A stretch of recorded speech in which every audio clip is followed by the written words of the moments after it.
the transition button. Well, good evening, everyone, and welcome to another Monday night here at Proficiency Bonus, where if we weren't losing our mind with some sort of technical issue, it wouldn't just be the same. My name is Matthew. I am your bobble-headed and somewhat discombobulated Dungeon Master for this evening. Before we jump on over to our players, a couple of quick shout-outs. A big thanks to Many-Sided Dice, Team MZ, Streamlabs, OBS, Twitch, and our friends up at Little Dragon Corp. You hear me ragging? Ragging on them, because that's the right word. Ranting about them all the time. Definitely go check them out. If you put it in our chat, !Little Dragon, pull up a link to their website as well as the discount code PROBONUS will get you 10% off your order. So definitely go ahead and check that out. As we're going to bounce on over to our players for this evening. As you can see, we are one shy this evening, as Lydia is fortunately not able to join us at this point. So we're going to be running Lydia on Roleplay Lite. We will be making at least one roll for Lydia this evening, as even though Lydia is not with us physically, she is here in spirit in her spirited drinking contest that she set up with Snow Moon. So if you do remember last time, Snow Moon and Lydia had the nat 20s. So we will let the party decide when Lydia uses hers. Snow Moon, the other one is all yours. As we jump into last time, our party had left the small island of Amaroon and Tamford after delivering we'll call him the governor's body, which the townsfolk didn't really seem to have any interest in keeping, so that could try to get left somewhere in the forest. The party made their way heading over towards one of two destinations they had a choice between at this point. Dragon's Home or this strange mark that was on a sheet of cloth that Artemis found in the Northwind Strait. The captain, looking at taking the date into account, said, well, why don't we take a little bit of time? Usually I give the crew a day or two off around the holiday, which is tomorrow, Greengrass, celebration of the beginning of spring. As the party made their way to small, don't really want to call it a fishing hamlet, but it's really not much more than rather small village on the shores of Norheim called Seawolf. The party disembarked, sort of splintered as one group went off looking for basically tourist trap style information to see what is out in the Northwind Strait that could possibly be marked on this sheet. Whereas some of the other members of the group went looking for an apothecary selling poisons. Our friends looking for the tourist trap found an interesting bartender by the name of Glitter, who is preparing a special drink, as people tend to frequent his establishment after holidays such as this. It's a way to forget the nobles coming down and gifting them with flowers on this most auspicious holiday. Meanwhile, Snow Moon and Sarah found their way to the apothecary and learned that there is a hidden agency within this city known as the Eyes Down Here, run by gnomes and dwarves and halflings that basically seem to prey or take advantage of the larger folk. Sarah was able to talk business with the shopkeeper because she had Snow Moon with her at first. As she returned without Snow Moon as part of a government sting trying to get the shopkeeper arrested for peddling illegal wares as part of her own nefarious plot to steal them. Come to find out, the shopkeeper was not what he appeared. And our party made their way back to sort of gather up together back by the ship to make their plans for the remainder of the evening and for tomorrow on the holiday.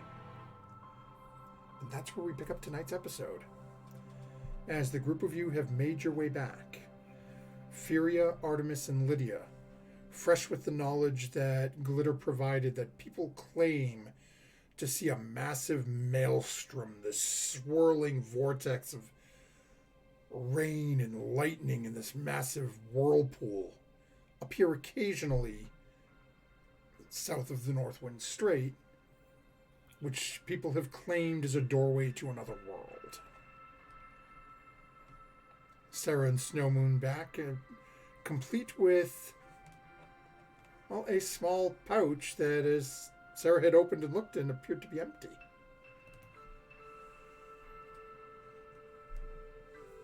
And so the story is told. Players, it falls on you. What are you...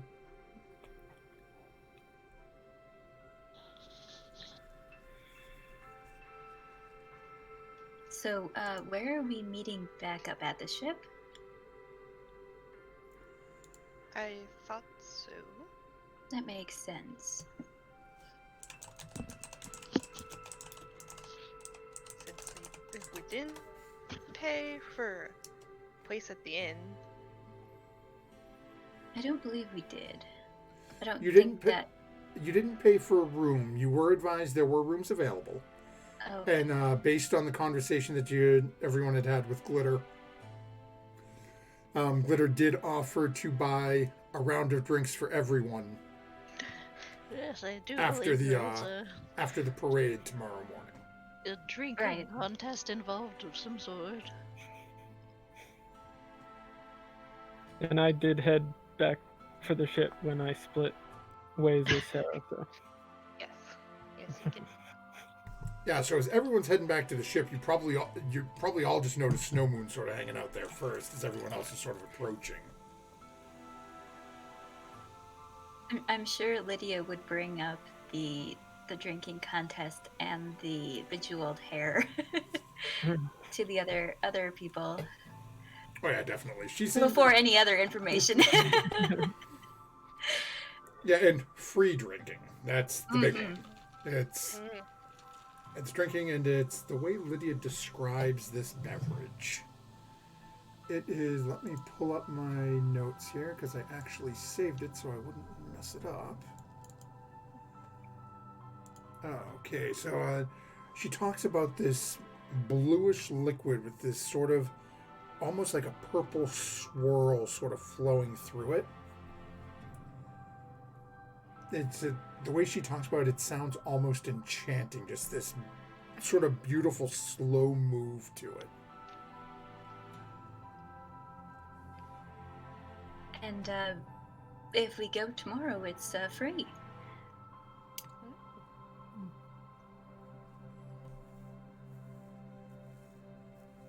And Snowmoon, have you heard about the, halfling dwarven gnome alliance here?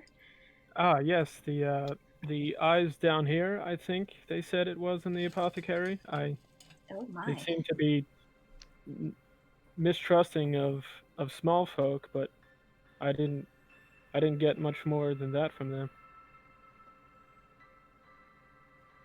Well, I believe they said it's sort of like a government outfit, but not quite government.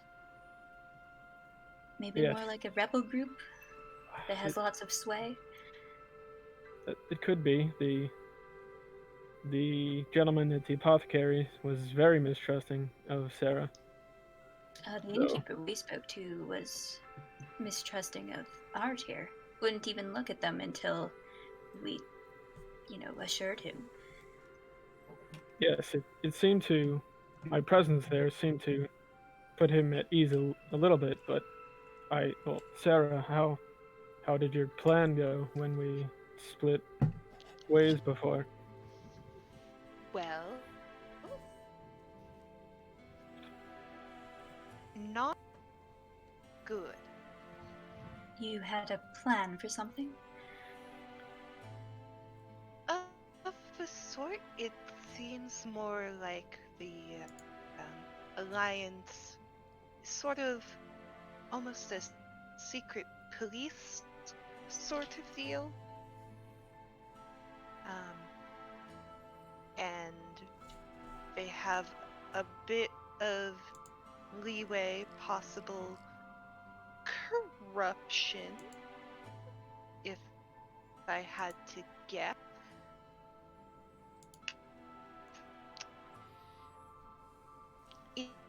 In the future, however, if anyone does wish to go the apothecary, I sadly join you.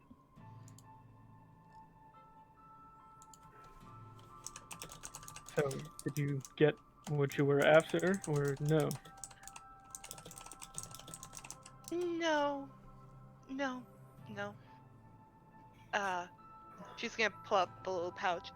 I did get this as a consolation prize, apparently, and she's just gonna hand it over to Artemis. Can you tell me if this is magic? I sure can. Give So, me like 10 minutes or so. Oh, I, take your time. I'm not connecting the dots here. You had a run-in with the rebels, and you went to an no. apothecary. No, I didn't have a run-in. I specifically asked for their help. I wanted to gain some items from the apothecary, Steal, I think you mean. obtain items without paying, Jesus, and Granny fits in with the pirates more than I do. Jeez. and instead of it being as easy as I thought,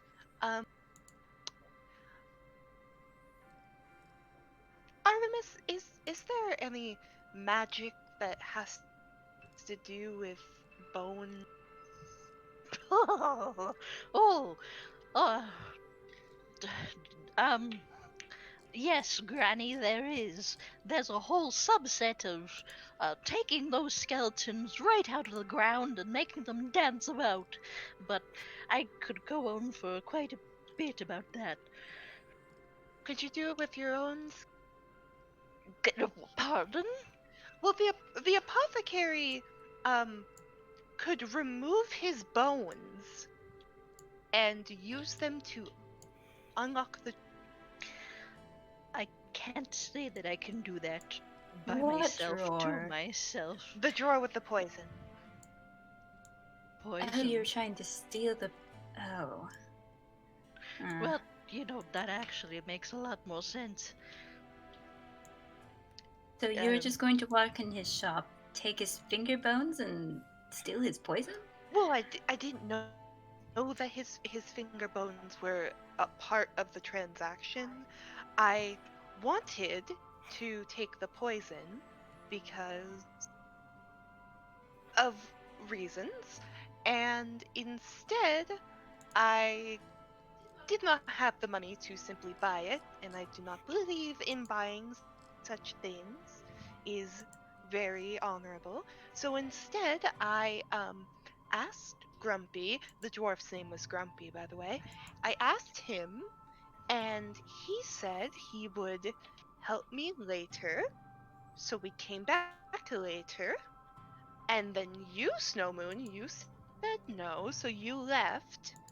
But in my assumption, we could have used muscles, and he um clicked his bones together to open the drawer. But when he opened the drawer, sometimes stuff was not there, and sometimes it was there, and I initiated a trade, and then everything kind of just went down the gut.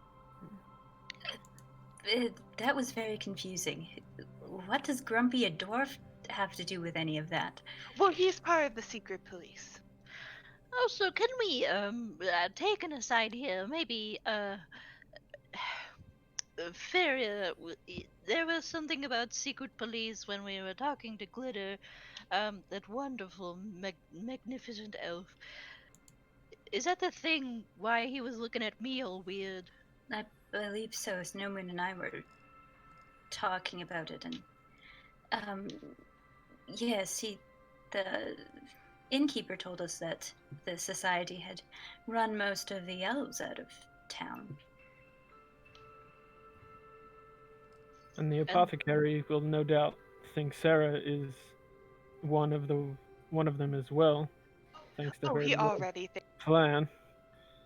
So that is great then. So Sarah's tried to use the group to get what you wanted out of the apothecary? I did. I'm But just trying to figure out how these two streams of thought fit together here. Well, when I was there with her the first time, Grumpy was sitting guard outside of the apothecary. And that's how we bumped into him. there was also two others I didn't quite catch their names though, but one was a woman, very, very broad. She seemed to be the leader of the group, and there was another one who was there. So it was a gnomish woman who was the sort of was acting more the role of like a supervisor or agent in charge. Then there was a small halfling with the spiky hair. Thank you. Thank you, God. So yes, there was a broader one. She was the boss, and a spiky one who was there. Well, I don't want to say I told you so, but I did say that being devious was probably not the best approach. Yes, And if you are going to be devious, let the rest of us know first. We may be able to help. And not get in trouble with the local government. We did that once. It didn't go very well. I didn't get in trouble with the government. I got in trouble by being on the side of the government. Just going to put that part out. Just steer clear of government. They're not fun. One other question, Artemis. What does it mean?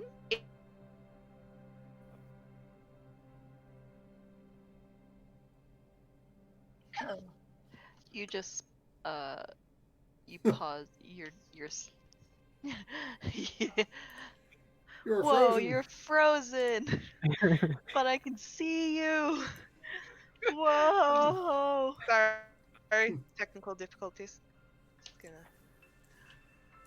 Artemis, what does it mean if you can hear? Am I still frozen? No. Okay. What does it mean if you can hear people in your head? Magic-wise. It means that they have the spell, the means to get into your head, basically. Okay, so the owner of the apothecary can do that. I can do that too. It's kind of fun. Okay. Have you been doing that to any of us this whole time? And, Sarah, if I catch you or find out that you've been taking advantage of someone because of their race, whether it's legal or not, well, you might just hope that I never found out. Just a warning. Of course.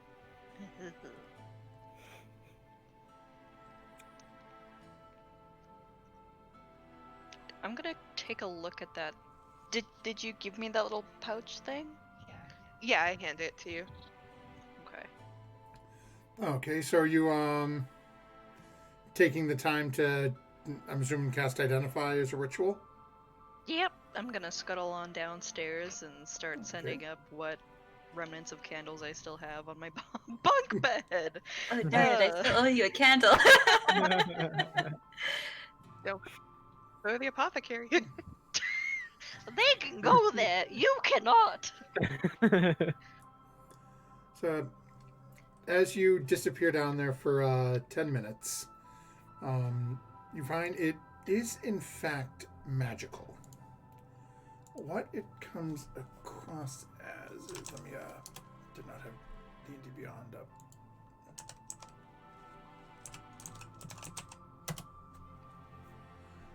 Okay. So, the best way I can describe this to you, Artemis, is to think of a miniature haversack. This is basically, and as Sarah handed it to you, it looks like it's big enough to hold maybe 2 or 3 small vials of something. As you're casting Identify on it, you realize that it is in fact a miniaturized version of a handy haversack or a bag of holding.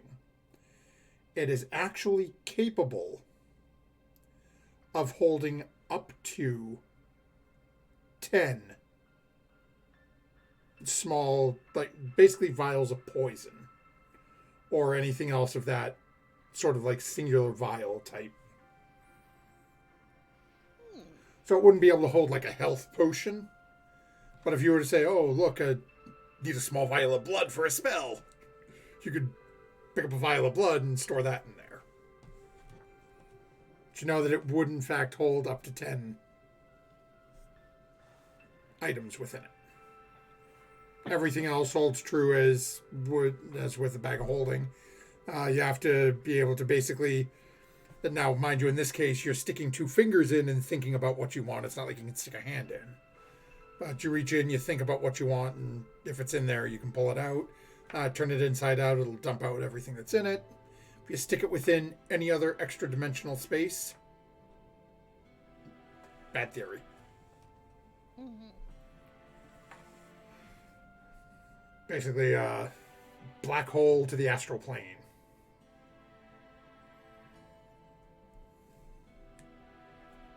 All right then. I'll take my time taking everything down and kind of jog back up on deck, or wherever people are. So what would the rest of you be doing during the 10 minutes as Artemis takes off downstairs?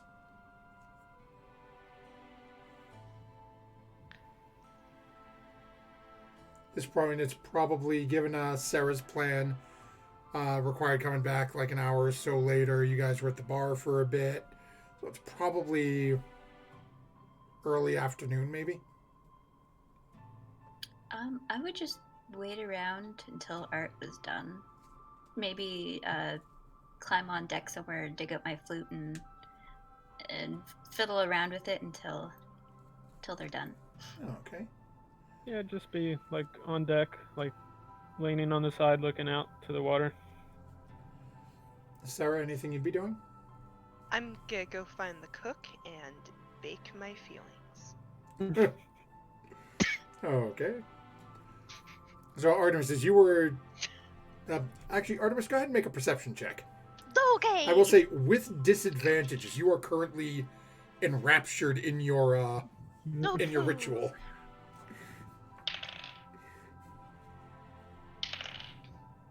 Oh, okay, well. Oh,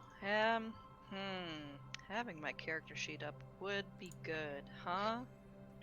Oh boy. I had my notes. Perception. It's actually 17. So, out of your mind's eye, the very corner of your eye, you can see as Sarah goes, sort of, well, as much as Granny can, running past you, heading back towards the other end of the ship and towards the kitchen. So you do know that she's downstairs, so you don't go running up looking for her. Oh, okay. I guess if that's the case, I'll kind of make my way to the kitchen as well.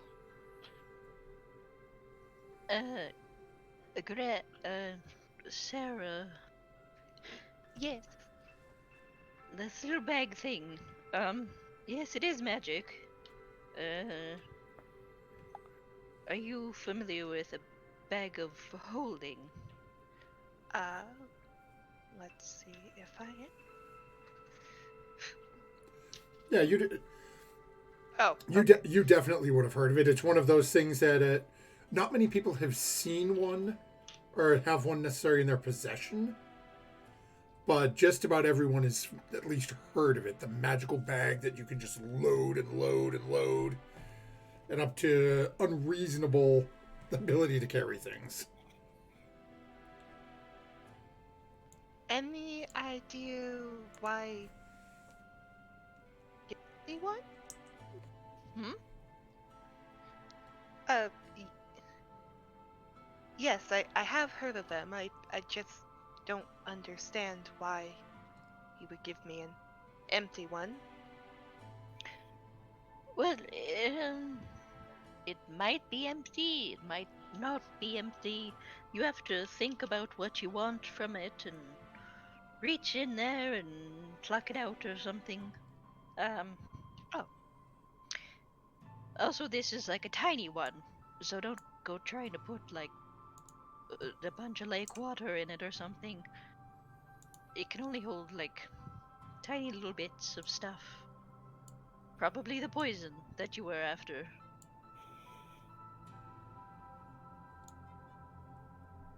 Oh, okay. I take the bag back. And camera goes out. She's too tiny. She went in there. Don't fall in. Wonderland. You could suffocate in those. Oh boy. I could what? Ah! Yes, I'm gonna take the bag back from our room. Okay. Thank you. No problem. For now. And then just scuttle up on deck. Okay. Is there anything else anyone doing before the rest of the celebration tomorrow? I rolled a 17 on my performance for my flute. I just want to say that I'm very pleased with my flute playing today. Yeah. The crew seems to be pretty pleased with it as well. Those that are still working up on the deck, though, again, it's very light right now, but there are definitely a couple of people as you're playing. You get a couple of requests to see if you can play along with some of the shanties they'd been singing as you were sailing. Yeah, I probably picked a couple of them up. And I'm just kind of like nodding my head gently along with the music.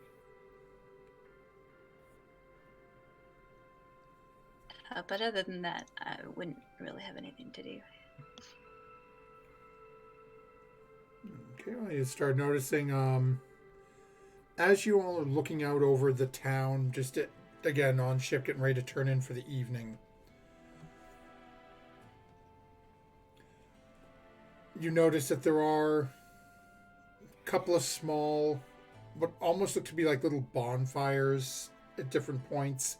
They seem to be in little, I guess I'll call them like neighborhood centers. It's like a larger clearing. So it looks like there's probably a couple of small groups that are getting together. You know, we'll call it pre-gaming, if you will. Doesn't seem like anything. It doesn't seem anything malicious. You don't hear any real shouting or anything. Just for about an hour and a half or 2 hours, once the sun is set. Those of you who are still up on deck at this point are seeing these fires, and eventually they die down. The town seems to settle in for the evening.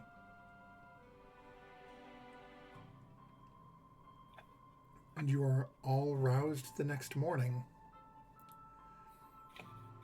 as you can start to hear chants and shouting and just an overall sense of excitement and some almost anxious incitement coming from the dock area where you guys are berthed.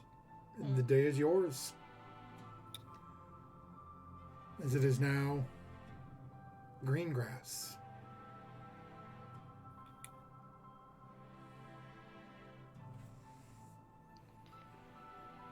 Eventually,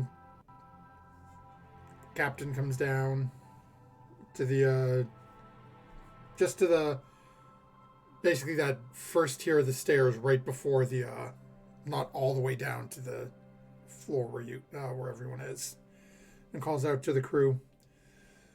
Oh, Lord knows they've been shouting about it for the last hour. The parade through the city is scheduled to begin in about 2 hours' time. They from the northern portion through the, I suppose we'll call it the nobles district, where the wealthy and the ruling class live, make their way down through, eventually making their way through the dark woods, then over through the merchant areas, and then back up home. If any of you who wish to partake in the festivities, or at least view the parade, it'd probably be best to go find a spot or whatever. Not the first time being here for Greengrass at this place, so should be interesting to see how they do it.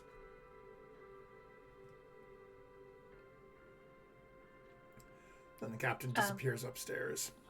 Roll out of bed, which is roll out a hammock onto top bunk, and then roll off a top bunk. So some. Yeah, look around, see if anybody else is rising. You definitely see a couple of the other crew members, even outside of your own party. A couple of them who didn't have the early shifts are starting to get up and you know, grabbing some water and bowls, sort of splashing their face. Looks like they're getting ready for the day, getting ready to take off. Yeah, I'd be getting out of bed too and putting my blade on my hip and.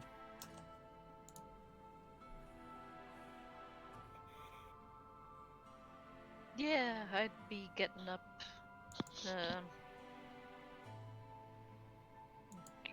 Curious to see what's going on. Oh, okay.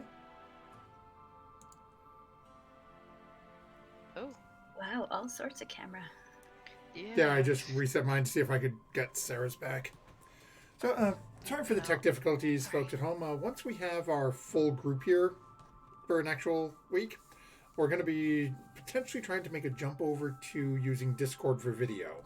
It seemed to work pretty good for our Friday night group. Michael's been raving about it on the Star Wars campaign. So if we can get everyone so I can get it set up one day, we're going to try making that jump, I think, here. So I think that should help out a lot with our, jumping around issues we have over here, Yeah. we were just up there. Sorry, I don't know why. It's weird. Yeah. Considering we're in the same house. It happens to the best of us. No, we have the important part. We have Sarah here with us, so may not have Yeah. Sarah's face at the moment, but One of them at least. true. We have Sarah. We have no Lydia. So go ahead. I'm probably gonna do the same as Art, just try to figure out what all the hubbub's about. Oh, okay. What is everyone's passive perception? That is a good question. It's 16. 12. 15. Okay, and what's yours, Sarah? 12. Oh, okay. Just so I know for when you guys are heading out there. So as you guys start making your way up onto the deck, you can definitely see that the as you come out and sort of look out again, going out towards the city, you can see that the area just basically just beyond the docks, there's a couple of small sort of streets that curve up into the main drag that runs pretty much through the dock ward. You can see that there's people starting to jump in and start filing into these streets. Looks like they're heading into that main drag that runs through the dock ward. sort of get situated and take a look at what's going to be happening.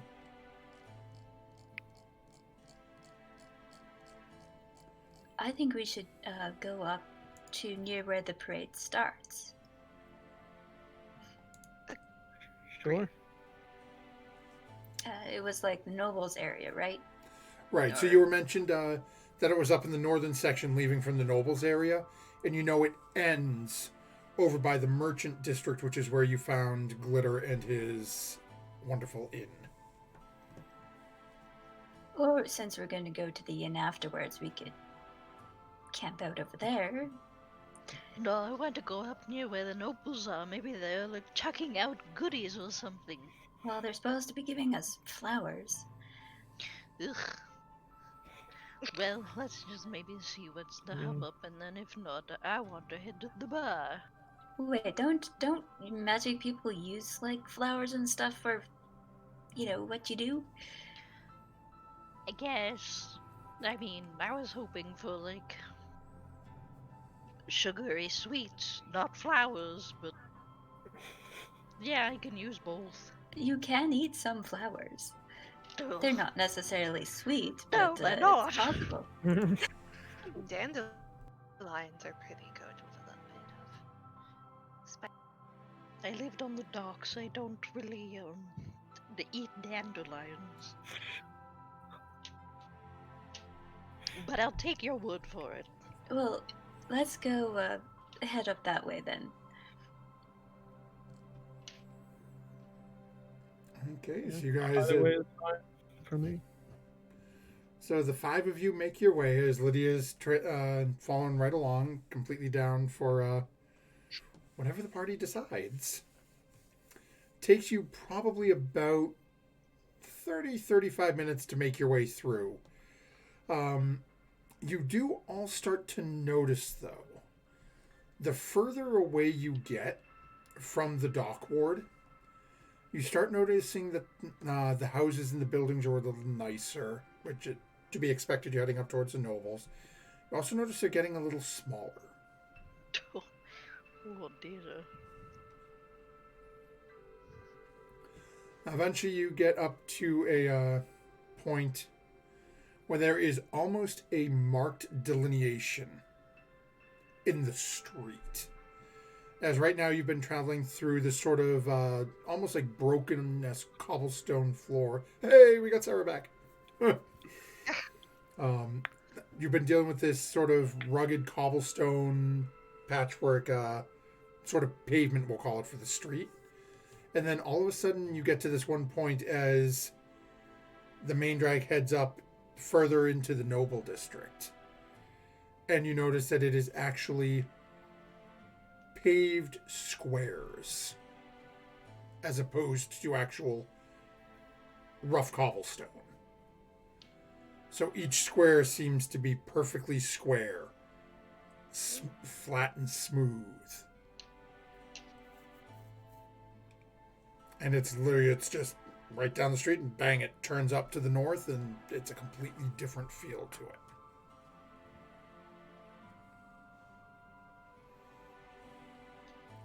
You guys gonna keep going further up north, or are you gonna stay right at sort of this break point?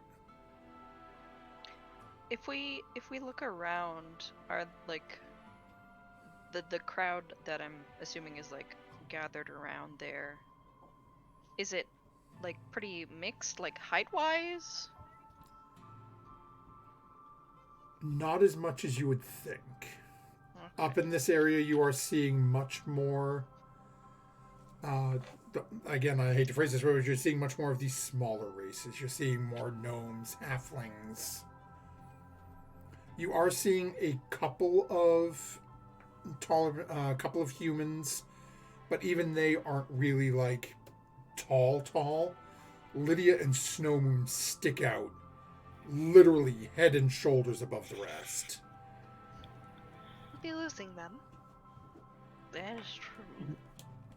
And it's most of these, as the group of you are walking through, I think Furia is the only one who has got over a 15 on their passive perception. So Furia would be the only one who really notices that you do notice a couple of dwarves that seem to be, and you would all notice this part where they've got this sort of almost like chainmail regalia on,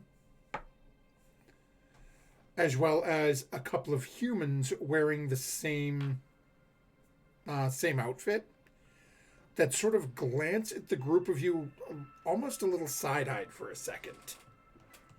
And then after giving you a once-over, seem to come to the conclusion that you're not from around here.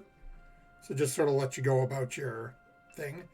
Doesn't seem like there's a whole lot of basically, guess we'll call it cross, like intermingling and friendships between these two differentiating groups. And you are definitely noticing that the gnomes, the halflings, the dwarves, the clothes they're wearing look to be a little more expensive.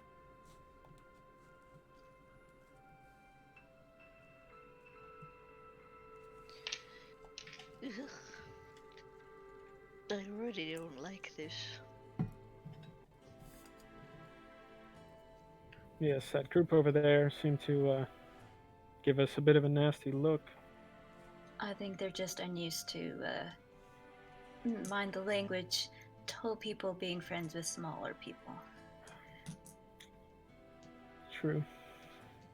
As it seems to be a rather large divide.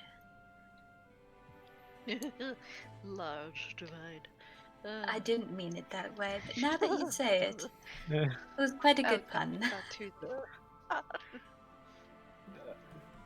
Even so, we're greatly outnumbered, so I think we best be on our guard.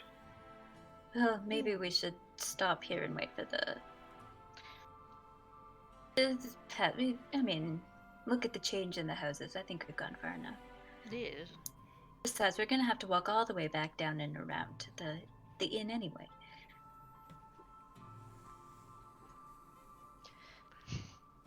I'm sorry if this doesn't pay off. So as you guys sort Well, of... at least we see a parade. But as you all start to post up, and again, it's still got a little bit of time because the town's not all that large, and they did mention that everything was going to be what's the word I'm looking for? Everything was going to be sort of kicking off within the next like hour and a half to 2 hours. So you think you've got a little bit of time left, but eventually you start hearing coming from areas further up in the north, you start to hear horns blaring and things of it sounds like trumpets and trombones and music starts playing, almost like a band.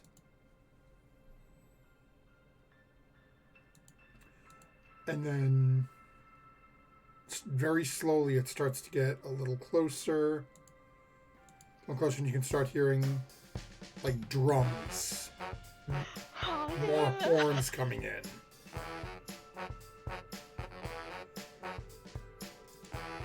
And then you start to see marching in groups.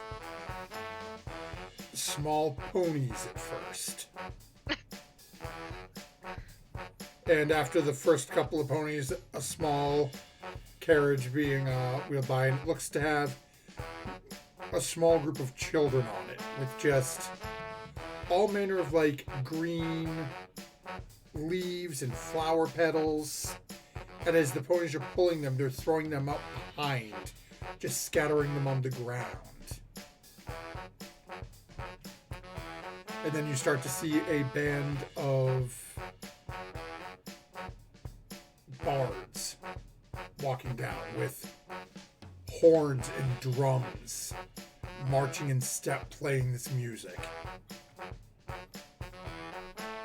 Behind them, another 30 or 40 feet behind them, a group of in full dress regalia. Looks like the guard.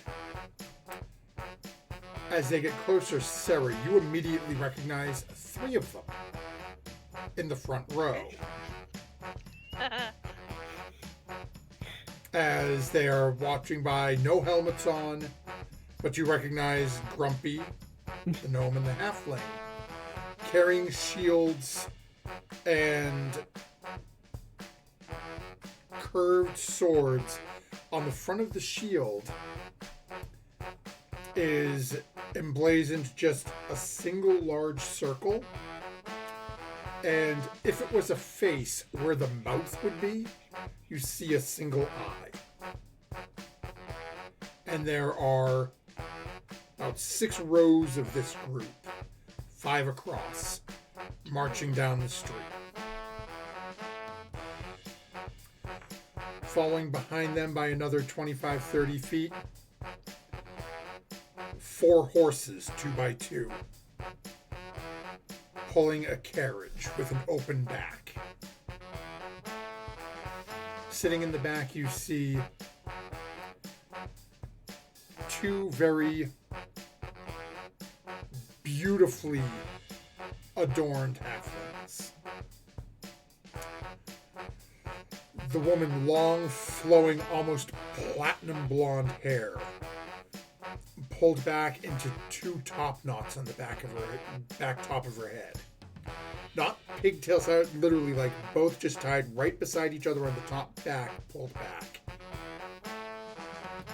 The gentleman sitting behind her, beautiful maroon robes. Very dark, blackish brown hair. Very stern, almost a hook nose to it.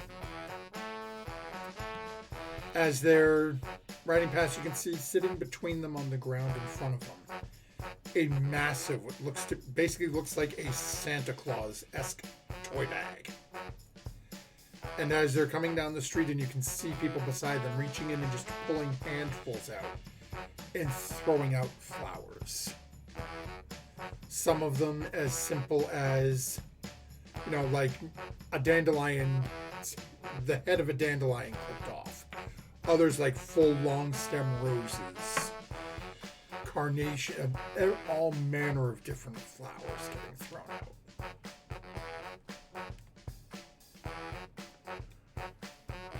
Behind them, going a little ways back, you see another couple of dwarves. These ones, again, still wearing very nice clothes, but carrying what looks to be shovels and pails. Watch cleaning up after the horses. As you watch as they're coming down, and you see him stopping to scoop a couple of times on that main drag coming down.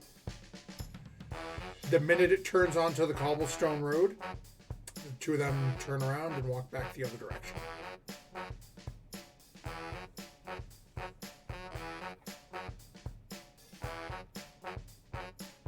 And this marching group just continues around, and again, you can see, looking at the crowd, you can see, even up in this area, the representative from the smaller races seem to be having a great time with it. And they're, dancing to the music, just really getting into the whole idea of the parade. You do notice a lot of the humans and the other, again, it's mostly humans here. There are a couple of elves that you notice, or people that at least have some elvish blood in them. But you only see maybe 1 or 2 out of these easily 100 or so people that are just in this little area where you are right now. And you watch as again, the music's decent. So even though they're not really having fun, you catch a couple of them just sort of swaying a little bit to it. And then, one of their friends notices and is like... But then as the friend looks away again, a little like... As you get the right beat going, it's just hard not to move yourself to it. But again, and the couple of them, they pick up as the parade continues to move past. You notice that a couple of the a couple of the people start picking up some of the flowers, collecting them up. Then it seems like people are starting to sort of break apart as this parade makes its way down and around the corner from where you guys are, and you can hear as slowly the music slowly starts to fade into the distance.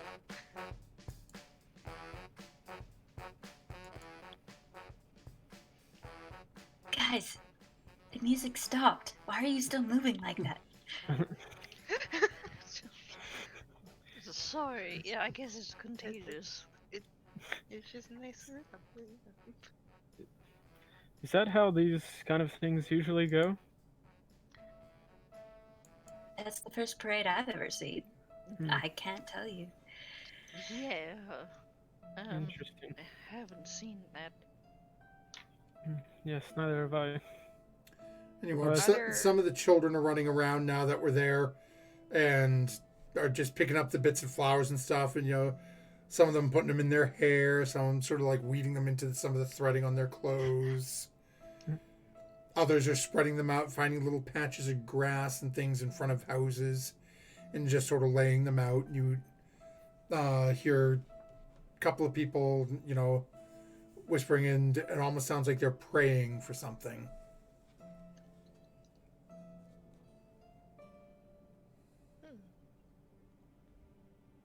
Well, are we going to follow the parade down to where we need to go next? Yes, I guess. I suppose so. They left here. Yeah, there's no goodies to be had, so I guess alcohol is in order. So with that, Lydia starts chanting and, starts dancing to the music that she can't hear anymore. She remembered being promised free alcohol.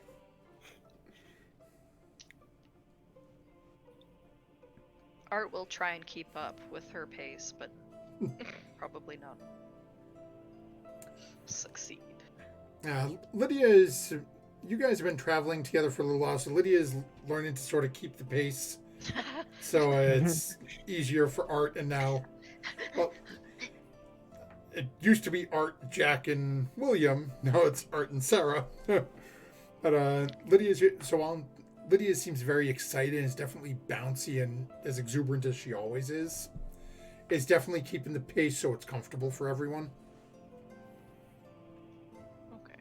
But eventually, as you guys continue to follow along, and again, it seems like every so often you catch everyone seems to slow down a little bit as the parade is taking its time going through. So even you guys moving, every so often you sort of catch up to the parade, and then you stop and wait a couple of minutes, let it gain a little distance, and then catch back up again. So it seems like Lydia is keeping you right on that sort of threshold where that music is just barely drifting back. So it's just sort of that constant little sway and bop to her.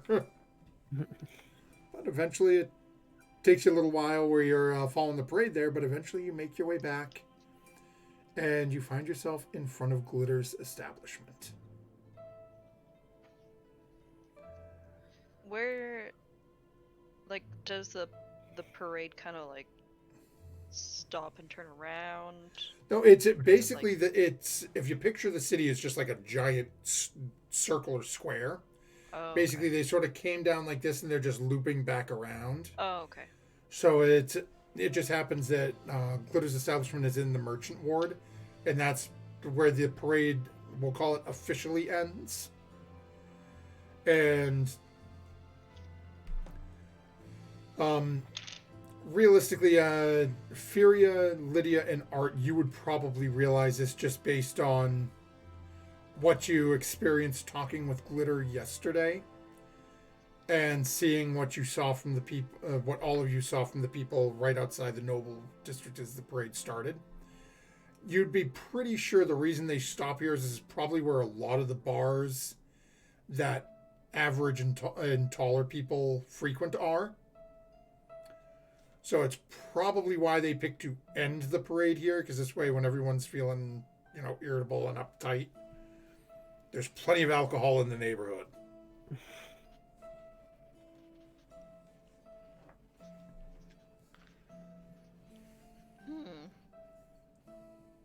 Okay.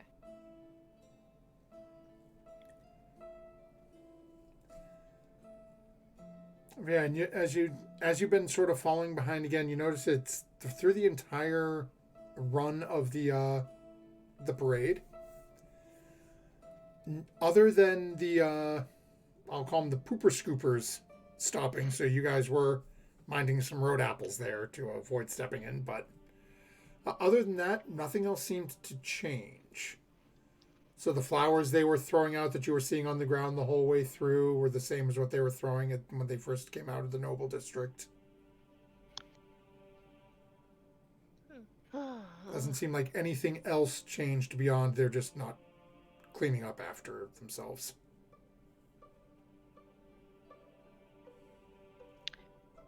Well, that was a waste. I mean, all those poor flowers. Would have been better just to let them grow or not create them at all. Yes, I'm still a bit confused by this whole celebration, but Traditions are weird. I'd be much happier on duty than doing this, but I'm sure a lot of the people here would also share that sentiment. Artemis looks at the road and then says, "There's a joke here." As this conversation is happening, Snowman, all of a sudden on your side you feel a small tug from down below. I'll look in that direction. As you look down, there's looks to be a human boy. Can't be more than a few years old. Looks up at you and holds up what looks to be a white flower. Just reaches up and holds it up at you. I guess he'll kind of stare back for a second, and then take it without saying anything. He just looks up at you and goes, "Pathama." And then looks and you watch as he turns and runs, and you see he runs across the street over and runs into this woman's arms. He gives her a big hug and starts laughing. You hear the woman chuckling a little bit and just sort of looks over at you trying to catch your eye and just gives a little smile and a nod. And just kind of, doesn't really know what to say. He just kind of like laughs a bit and looks at the flower, and I guess he'll hold on to it for a second. And it looks to be a white lily.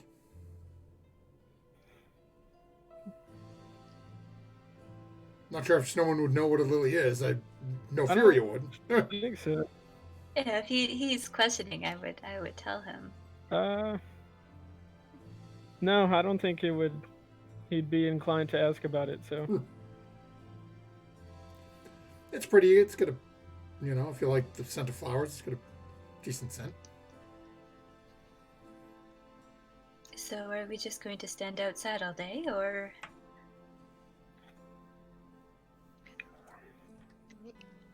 I guess we planned on going to the inn, right? So I guess let's stick to that plan. I think Lydia would be devastated. True. You guys true. are probably standing about 30 or 40 yards from the front door. Her eyes haven't left it. Right then. Let's not leave her in anticipation then. Or leave her alone near here in any regard. I don't think we'll lose her. In that respect, yes. I'll start heading over to the door of the inn and Same. go inside.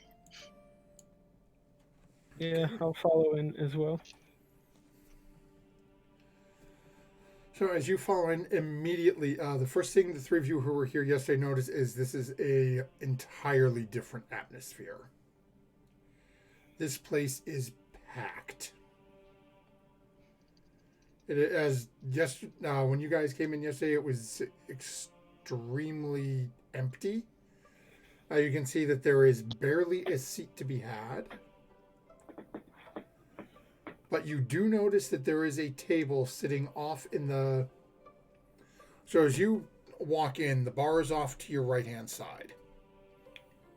On the far back, on that right wall, right next to where the bar sort of ends, there's an empty table there. 5 seats around the table. And you can see some sort of, looks like a card or something sitting in the middle of the table. If Lydia is not already heading over there, then Art will go over there. And as you all are sort of looking, immediately you can see Glitter comes running over. Big hug to Lydia, points out the table to the group of you. Oh, I just knew you'd be back. Please, come sit down. I have the drinks ready for you already. I knew you'd be here right afterwards. Oh, yeah.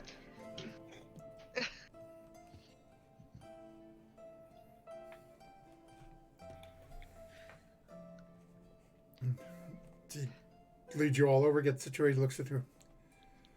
Again, you almost notice that slight hesitation again, seeing now Sarah with the group. We are all together, yes? Yes, we are. Yes. You notice my friend Snowmoon and Sarah. Hello. Welcome to the establishment. It's sort of bows at Snowmoon a little bit, looks over at her. It is not often we get people of your stature here, but welcome. Any friend of theirs is more than welcome at my establishment. Thank you.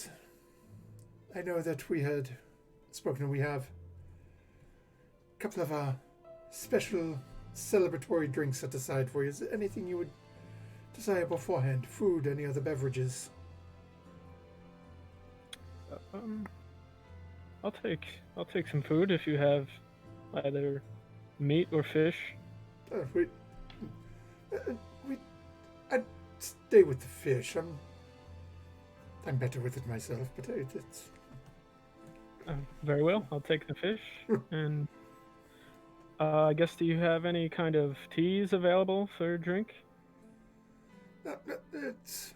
We do have a couple that we make, although most of what we do is a little harder than that, but you must need to prepare your constitution for what is to come. So, yes, I can definitely get some sort of tea for you. The tea's just fine with me. I prefer to keep a clear head and a clear body myself. We shall see. And goes and disappears behind the bar. As he turns and goes to walk away, then turns and comes back. Anyone else like anything else beyond the drinks that we had arranged with this young lady for you? I'm fine without anything. As am I. I'll try the fish. I've had a previous experience with the meat of an island, and that wasn't fun. He goes and disappears and back for a little bit. And again, you can see that, unlike yesterday, there are a couple of servers walking around now. And again, as you're watching all of these servers while they're carrying trays of drinks and food and delivering them to places, every one of them wearing around their neck, almost like baby holster on the chest, is this large carafe of this bluish liquid with this purple sort of swirl running through the middle of it. And right on the side of it is just a single little, looks to be almost like a note card tied around the neck of it. Just says 1 gold.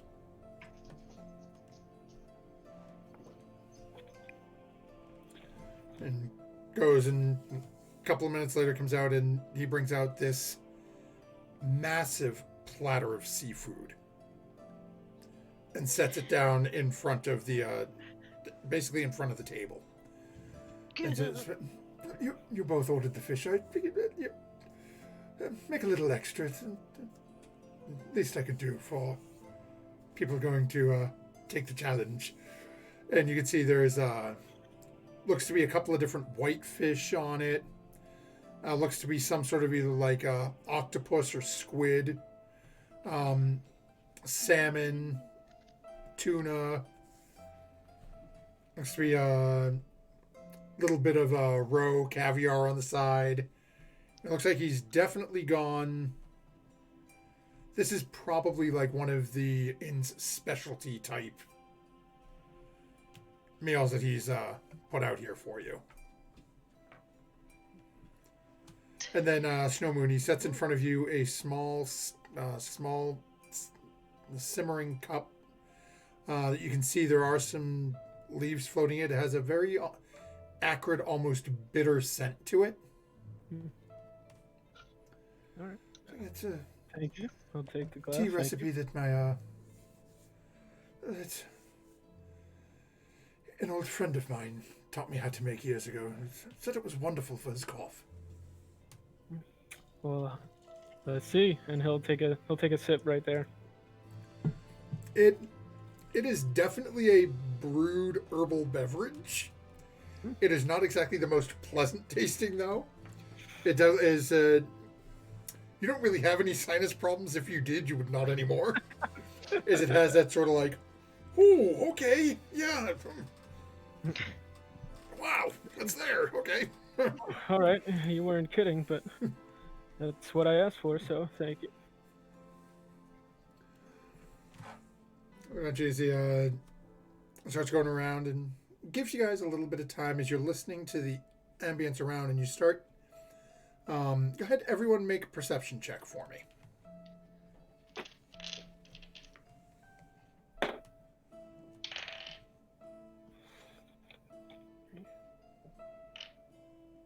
$12.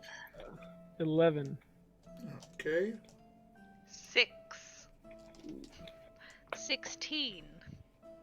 Okay. So let's see here.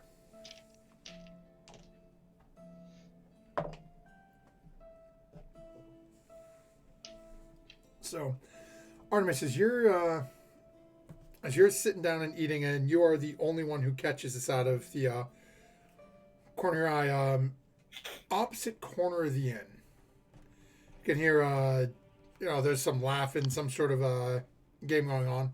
And after a couple of seconds, you hear, and there's a couple of people sort of, there's a lot of noise going on in the room as you watch yourself and one or two others sort of, not really stand up, but sort of just sort of crane their head and look. And you hear Glitter laughing. There's the first one. So sit him back up. He'll be fine in a few minutes.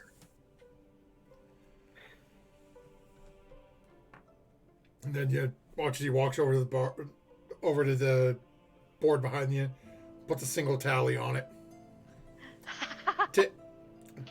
Reaches down, takes out of his little purse, pulls out a silver, sets it in front of the board. First silver's up. As the others fall, last one standing. Oh, okay. This is something worth celebrating. This is good. This is the good part. And then you keep going through, and eventually about 20 minutes or so, and he comes back around, back over to the table. Yeah. It is for the group of you, as I promised the young lady yesterday. And behind the bar sets out one of these bottles in front of the group of you. Puts 5 glasses around the table and pours a measured amount of this liquid into each glass. Oh boy. It is an potent beverage, you have been warned. But as you see, he sort of leaves the cover off and just sort of sniffs it. And then puts the cap back on. It has a lovely sort of raspberry flavor to it.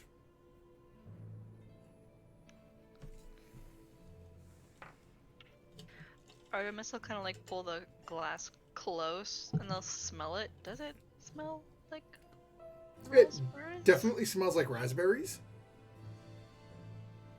And then lighter fluid. Okay. It's. You're not sure. I mean, I'm not sure how much experience Artemis has drinking. You're pretty sure you don't have any nose hair left. This is strong. A rather young gnome, so probably not a lot.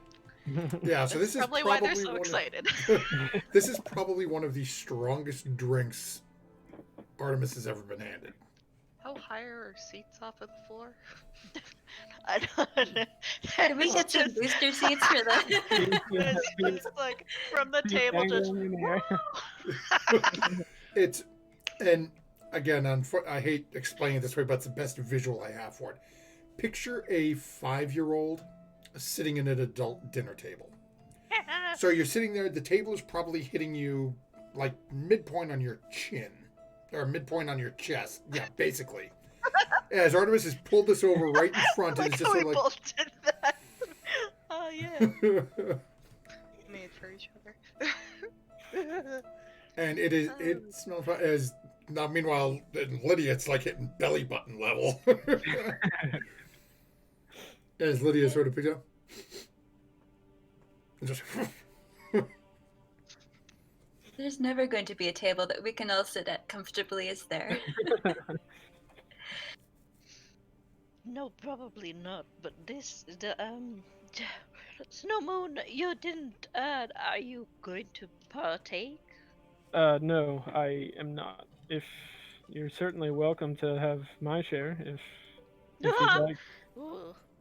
I'm gonna slide my portion to Lydia. okay. So Lydia's got 2. And he'll take another sip of his tea, like nursing it. I'll see how I am after one. How about that?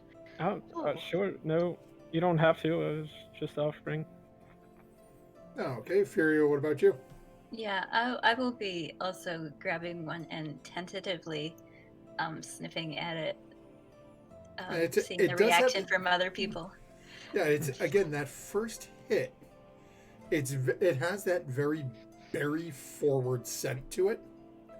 Or it's first thing. It's like, and you being out in nature for so long would have definitely had experience of basically picking fresh berries, just right off, and just that immediate sense, like, oh, and then right afterwards you get that burn that you get from like when it's a really good whiskey or bourbon. You get that immediate smooth taste, and the fire doesn't hit you for a good like 5 or 10 seconds later. It's basically what you're hitting with this, is you're getting very berry forward, and then all of a sudden 10 seconds later, holy damn, this is gonna hurt. Everybody's about to drink nail polish remover. Yeah, I look over at Art and Lydia is like, all together then? Oh dear. Yes. Okay. Lydia will hold hers up to cheers. And with my other hand, I'll count like 3, 2, 1, and then down it. Lydia will throw it down. And Oh I my need you gosh. all to make, the 3 of you to make Constitution saving throws for me. Oh dear. So Lydia is going to make. I'm tiny. You can carry me home. Actually, you know what? Lydia is not here, and she's got the nat 20, so I'm going to be nice to Lydia, and I'm going to burn her nat 20 on this. Because I don't want to be responsible for failing the saving throw. That is, if the party is okay with me using it in this respect for her. I'm fine with that. I I believe also that- rolled a nat 20. Oh, Oh, okay. nice. I couldn't believe it. So I got a 22. What'd you get?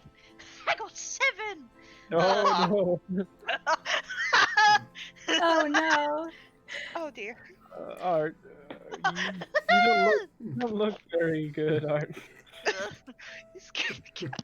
But as Lydia and Furia both slam these down, and you watch as both of them, you both have that same reaction where it's just, and then the burn hits, but it's that, it's literally that warmth that hits after taking a shot of just really good, really strong alcohol. You both are okay. Artemis, on the other hand, as Artemis has unfortunately failed the saving throw by 10, Oh, face plants onto the table. oh my. And you watch as from behind the bar you hear Glitter pulls out another silver, puts it on. Now there's at this point there's about a stack of 7 or 8 in there, as you've heard a couple of other people go down. As he comes over and very sort of gingerly sort of props Artemis back up in the chair. Make sure that Artemis is comfortable, and as you're all looking at Artemis, you get the impression that the lights are on but nobody's home. Holy. As Artemis, for the next hour, your intelligence is 1.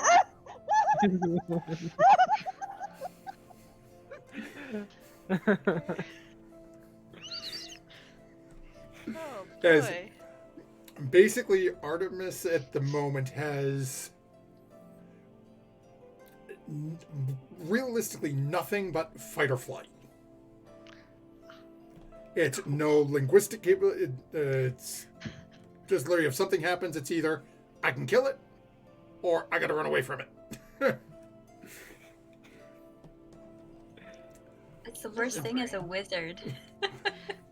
Well, it's now for those who have heard Michael and I talk about. There's a document that we found a while back for Tavern drinks.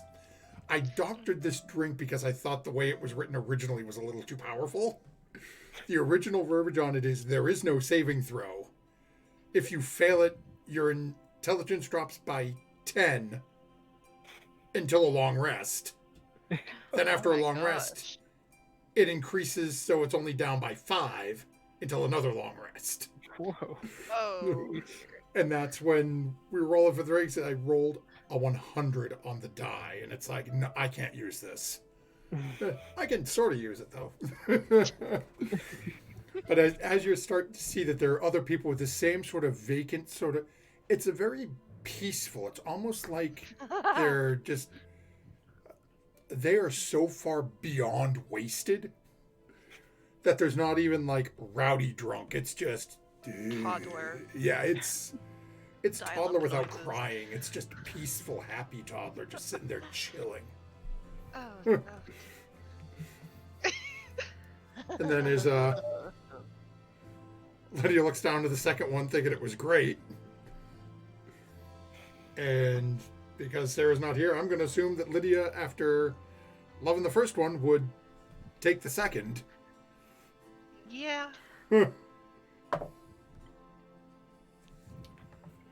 And she is going to fail that saving throw, but not as bad. So let me see if her character Oh, sheet no. is on there, because she's going to take a loss as well for an hour, but not quite as bad as poor Art did.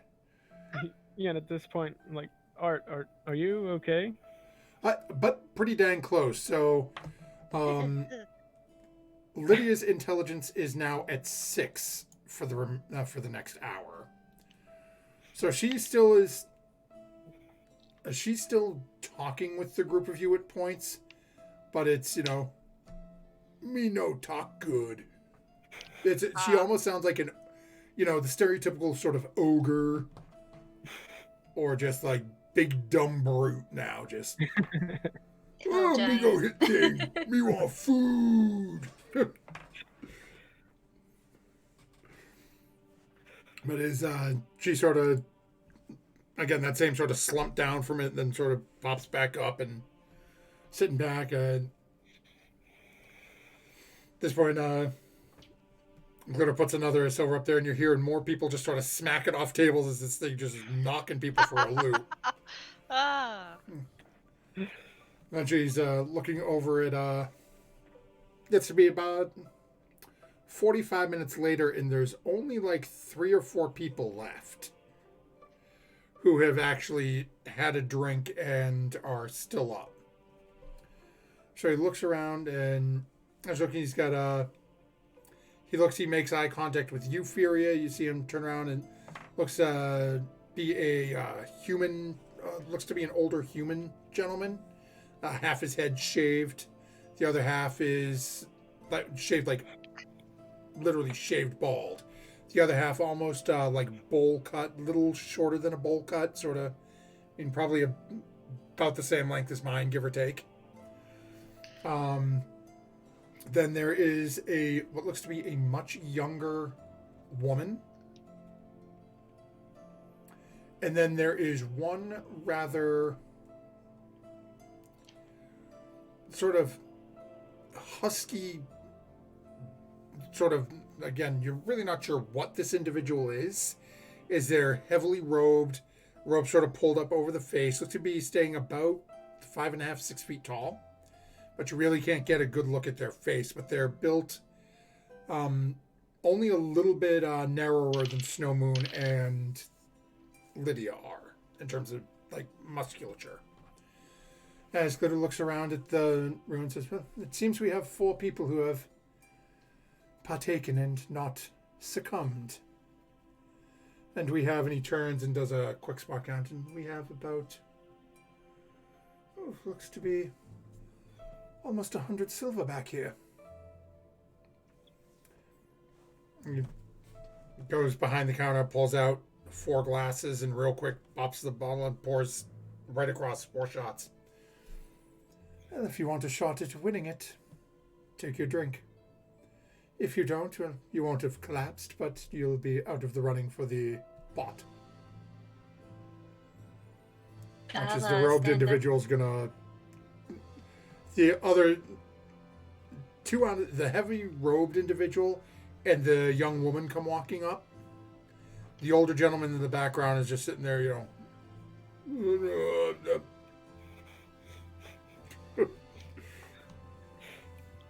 Yeah, I'll go up and take a glass as well.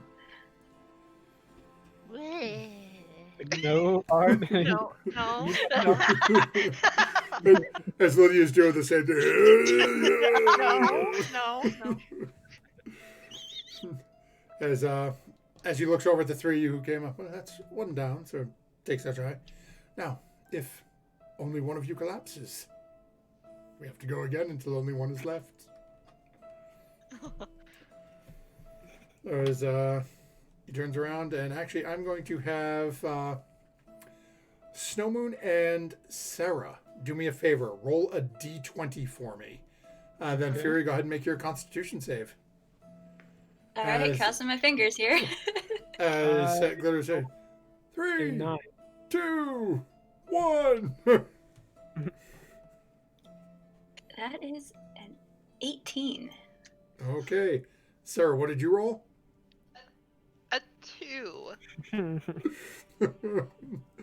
As you watch as both of these individuals standing beside you, Furia, slam these back and immediately start to tip backwards. So you said you rolled a 7? A 9. Oh, 9. Okay, so basically the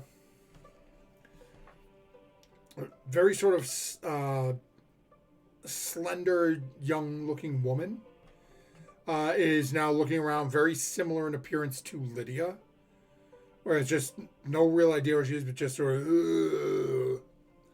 the heavy-set individual in the robe goes just falling flat back and takes out the server behind him, who was sort of like trying to ease if something happened. And this guy just literally falls down and just rolls onto the ground, is on his side, just sort of drooling. Glitter starts to laugh a little bit again. Well, that's 2 more up here, so I suppose it all goes to you then, my dear. And looks at you and Elvish says, "It's always nice when it's someone from home who wins." And Looks can be deceiving. I say back in Elvish. Just with, a shrug, like, no big deal. and pulls it down and hands you, puts it into a small pouch, hands you over 115 silver. Says, "Well, I feel bad for your little friend over there. He was so intelligent yesterday and just so vacant at the moment, but it's been almost an hour. She should be back shortly with you. So will you be staying the evening, or?" Well, I'm feeling fine, but the other two might want I to think stay it here. might be best if we stay here. And they'll be back up and to themselves in an hour. They may feel a little foolish. We do get some complaints of a sore nose occasionally, but we usually blame that on whoever came with them. As well, if you let your friend bounce their face off a table, that's not on us. But suppose you are the winner, so I suppose you can have a couple of rooms upstairs.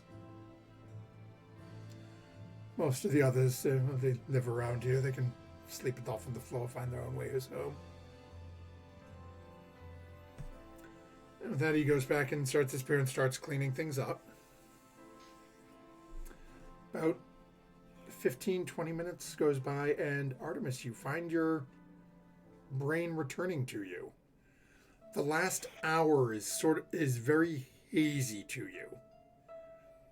If you've ever gotten drunk to the point that you're like, whoa, what the fuck I just do?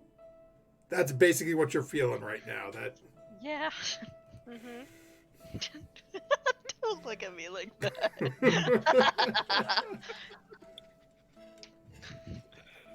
And as Art and Lydia start coming out of it, I just realized what time it is. That is going to be a perfect time for us to take our break this evening. So we'll be back in about 5 to 7 minutes. We take some time, top off our drinks, facilities, whatnot. Dab the blood from our nose from face planting off a table. And we will find out what the rest of the day holds on this ushering in of the summer season here in Seawolf as our party is celebrating Greengrass. So stay with us and we'll be back soon, folks.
welcome back, everyone, to We Met in a Tavern, as our party is at the midway point of the Greengrass. Well, I guess the celebration is over. Now they've drank their sorrows away and now starting to come back to consciousness. Well, at least intelligence for some of them.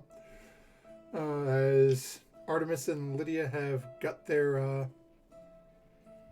facilities back under proper management. And the rest of the day is yours. Glitter has offered the group of you the use of a couple of rooms.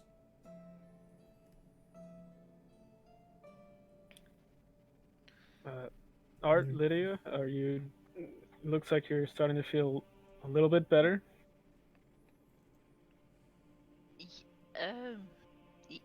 Yeah, my nose hurts, but other than that, I think I'm okay. That's going to happen for a while.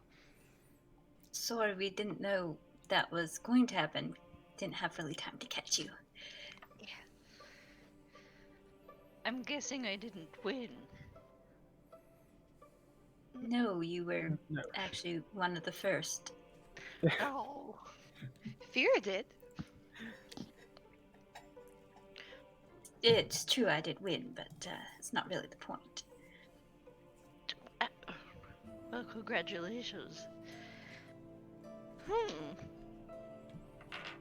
More constitution than I have, certainly. Oh, Maybe boy. not much. It's just, strategic. I think. Maybe it's the bear. Maybe it's my bear part. I don't know. Maybe it's my lack of height. Oh yes, lack of bear. Well, I have a thing I need to go shopping for.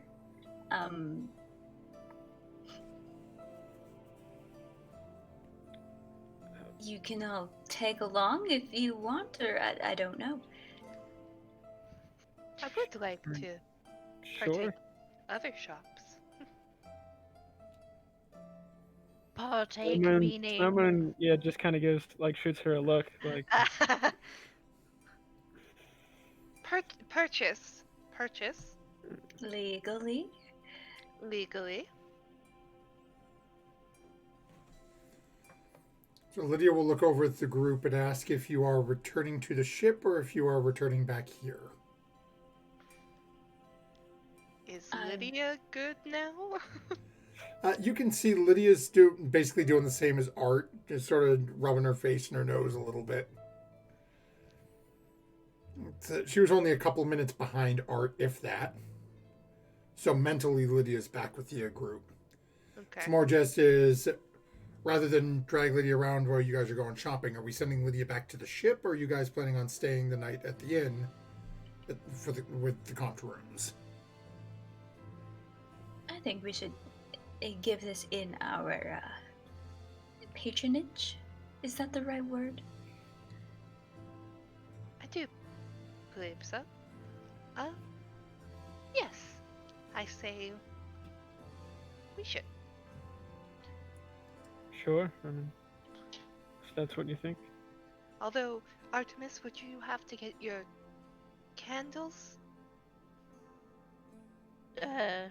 Not unless there's more things for me to figure out. I think I should be okay. Okay. So then Lydia will take care of getting the room situated and head up and wait for you to return. Okay. So the group you start to sort of pull together and get ready to take off. Glitter comes over and just, very sort of gently gives each one of you a little bit of a hug and, kisses the top of Furia's head, Someone reaches over, goes to give you a hug, and then sort of leans back a little bit and gives you that sort of like strange, almost like bro hug moment where he just sort of reaches and grabs you, just pats you twice in the back real quick, and then backs away a little bit. Bro And he hug. just like stares without moving the whole time he's doing it. As he starts moving away, it doesn't make any attempt to prevent the four of you from hearing it, but tries to be quiet so no one else around here. And I sort of expected that one. Reaches down and, again, very lightly gives Art a little hug, gives Sarah a little hug. He says, "Now do be careful. The rooms will be here when you return. It seems like your friend has already headed upstairs. Must... Such a light constitution for that one. I had such hopes, but oh well. So, enjoy the remainder of your day. Just be mindful. People are rather imbibing, so inhibitions can be lowered by some."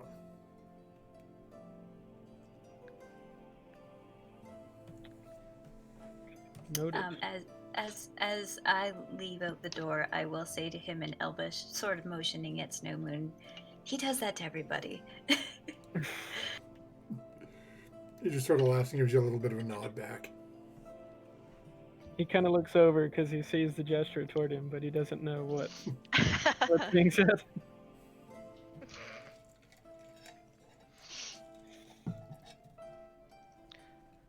So Art, what kind of candles do you use? The ones made of wax, usually.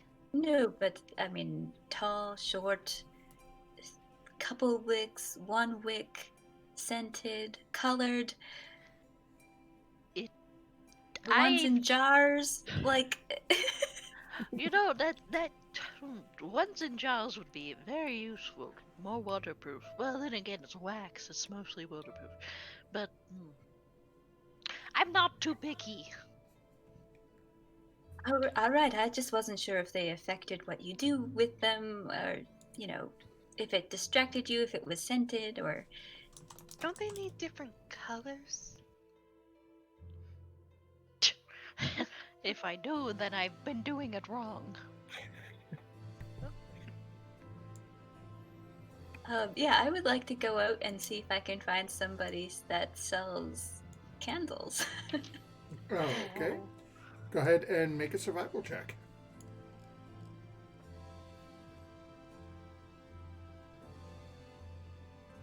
8. my good rolls have all been taken up already.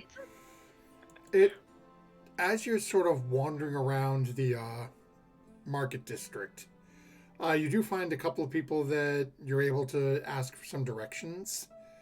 And after the second or third person, you're realizing that Glitter's warning was pretty much spot on the nose, is you're basically told to loop around the same block by 3 different people, telling you a different direction to loop around it to find the same building, which isn't on this block.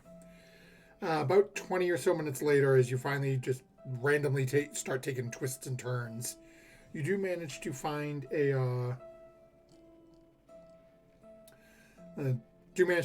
what appears to be like I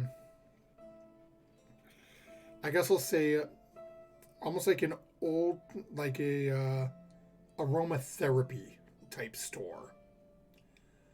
So as you're walking up to it, you can see that there are there's a small sign on the outside of it, and it's got a little image of a potted plant with like a little pot for a plant, with one side of it that has a little, again, very crudely sort of carved flower, and right beside the flower looks to be a small, almost very cartoon looking candle beside it. And above the door it says "Cents for Cents." I like that. That is, I'm in the wrong window.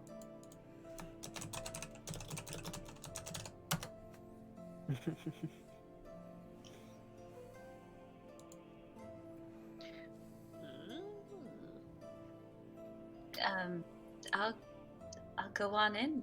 This looks like an interesting place. I'll follow. Okay. Let's get this Congo line going. Yeah, if As you're all everyone start is- heading in, it is very much the experience walking through the door is a cross between Bath and Body Works and Yankee Candle, where it is just okay, and the perfume section at a department store. There is just way too much smell for this small of a space. It is just immediately you get hit with everything. It's flour, it's alcohol, it's cinnamon, it's candle wax, it's sulfur. And I can't breathe. 1,000 wishes. It's something. It's heavy. You can taste the smells. It's so thick in the air. As you look, there is a very almost ancient looking gentleman sitting in the back half of the room. As you start getting closer, he's just sort of slouched back, leaning in the chair, lean back a little bit. Sort of very short, slightly receding white hair, short, neatly trimmed white beard, lean back, and just leaning there watching the group of you looking around, just head half lean over, eyes sort of half lidded. As you're slowly moving toward him, you can see the head is straight. He definitely knows you guys are here, but really hasn't given much reaction as of yet. I wave to him. just like, oh, just kind of like covering my nose and mouth. Do you see anything you like? Whew. Or smell, I guess, in this case. And as you're starting to look around, the old gentleman leans forward on the counter and sort of loops his fingers, looks over. Hey man, what you looking for? Oh no. We got a little of everything in here, man. Oh boy. I see. I got some water pipes over here, man. Water pipe there.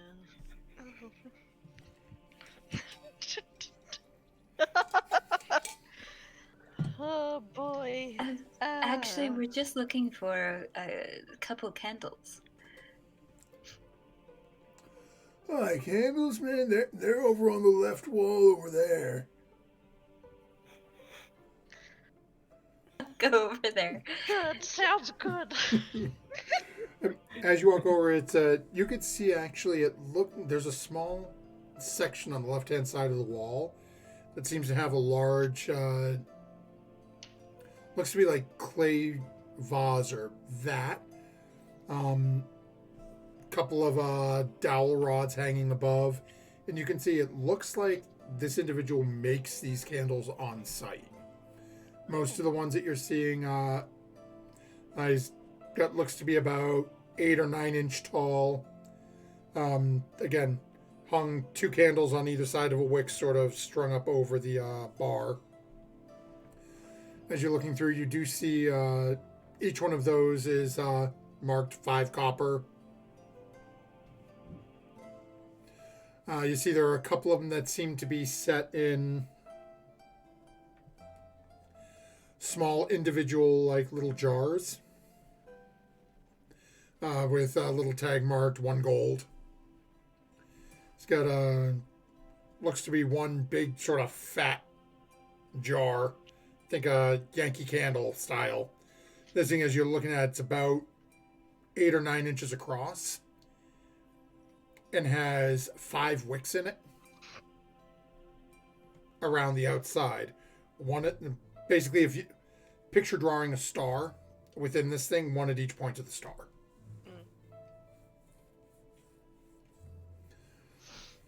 And as you're looking at them, the ones that are hanging are all just, I guess I'll call them your stereotypical, just regular white sort of thing you'd see if you're a religious person, if you've seen it like church services, the stereotypical like white candle.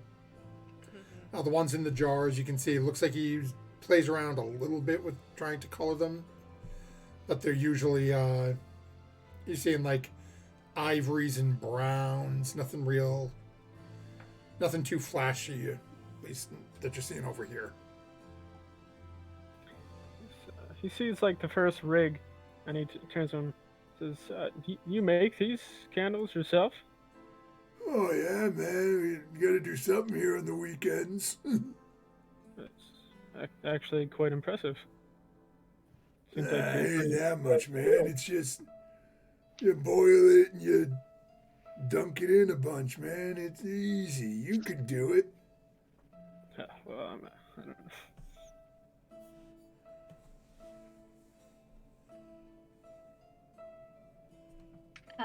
I go over to the ones in pots. You said you were interested in one of these, Art. You know, save a little bit on your mess. Maybe drip less wax. Well, that is true. There are some. There's some residue. You can take the residue and add to the jar as well. That takes effort.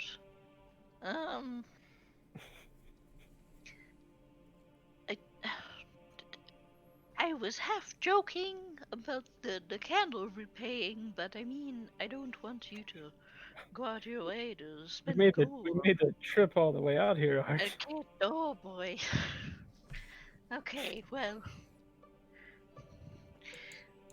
Yes, Look, that would if be you're having helpful. trouble deciding, pick like your top 3 and I'll pick one at random. Yeah, any of the ones in the jars. If they're pink, that would be fun. It would match my hair.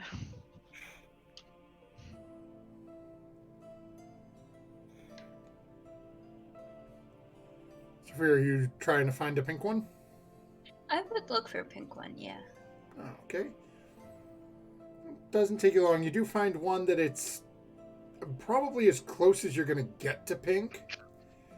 It's like somebody took a very soft pink flower, sort of like a pink carnation, and married it with a white carnation. So you get that very, very mute pink color. It's almost white with a slight, almost like a pink hue to it.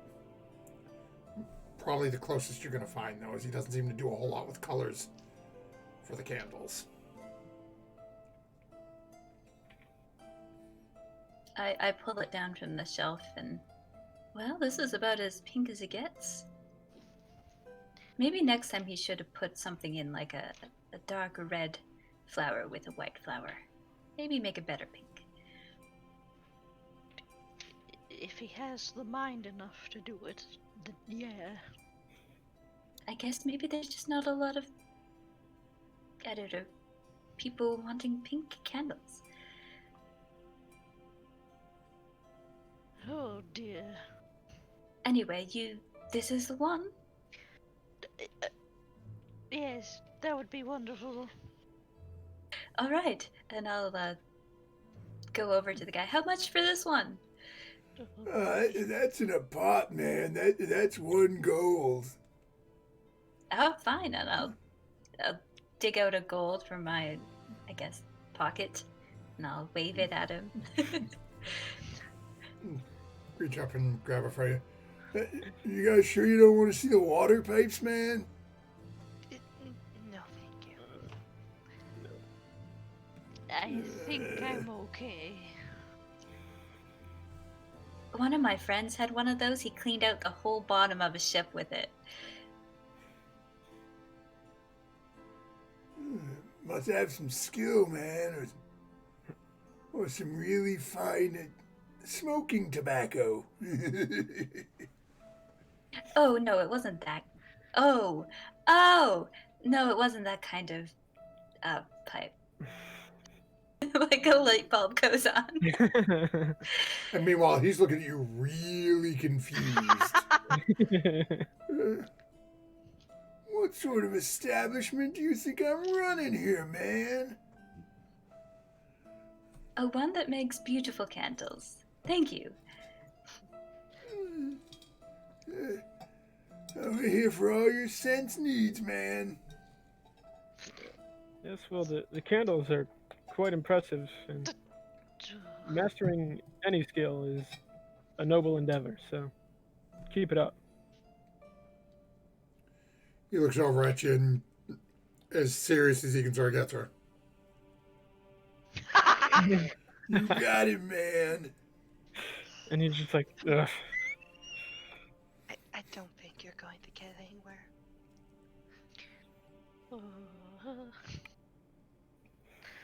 Right then.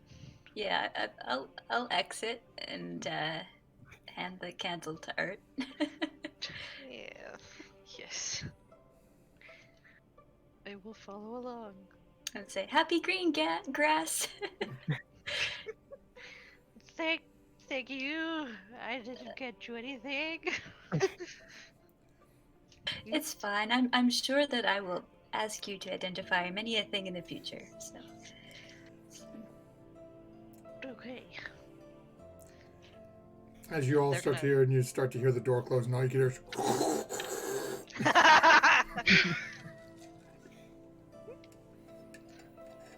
Oh, yeah, something boiling in there.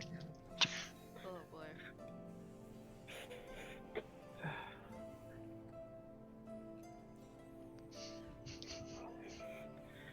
Well, that one was quite an oaf, I think. That's Oh. one way to say it. Better than the last shopkeep I dealt with.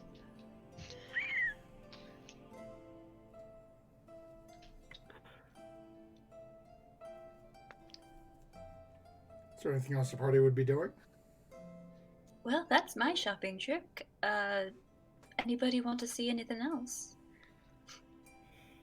I'm assuming everybody else is going to be as equally as uninteractive, especially as the day goes on.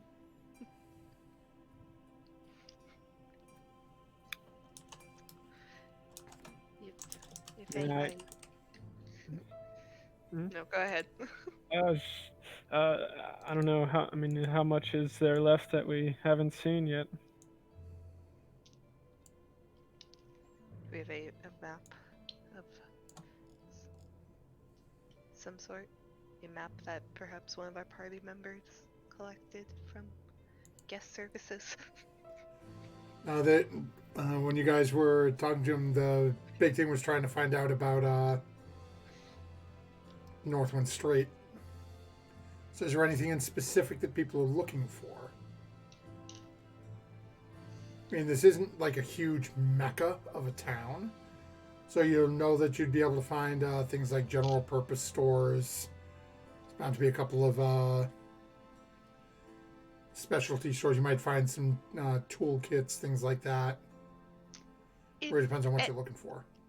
If anyone would perhaps like to shop on my behalf, the apothecary, I still have not gotten. I don't think that's a good idea. Well, if I'm just not in view. Well, even if we did go along with this idea, it couldn't be me either because he saw me once, and I'm sure it wouldn't take much to put two and two together. Artemis, you're magic. Maybe he'll be okay with you. Yes, but I'm also very tiny. You really didn't get anything in that little pouch of yours. Yes, I identified it for you. You should be able to reach in there and think about whatever. Did he put something in there?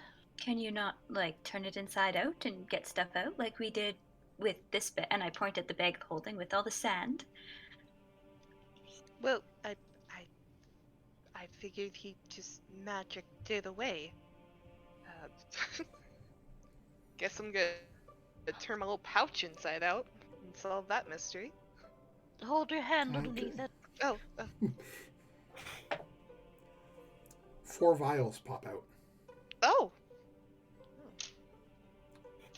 2 of them you recognize. Huzzah!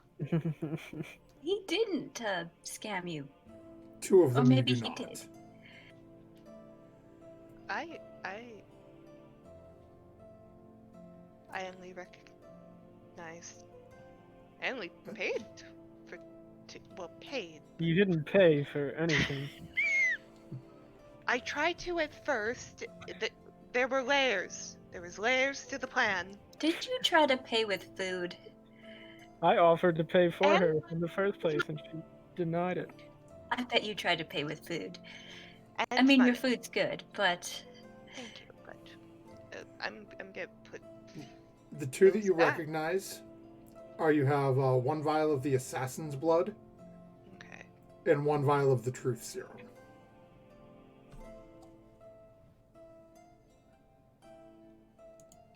Oh. Artemis, can you identify these Oh other? boy. see, use for your new candle already. I'll buy you a candle as well, dearie, and I'll cook something. Oh. I'll cook something. Cinnamon cookies. Do I need to identify? Can I like just like do I recognize any of it? So, you don't, I'll say go ahead and make an Arcana check. Actually, in the meantime, in the chat, I'm going to throw in.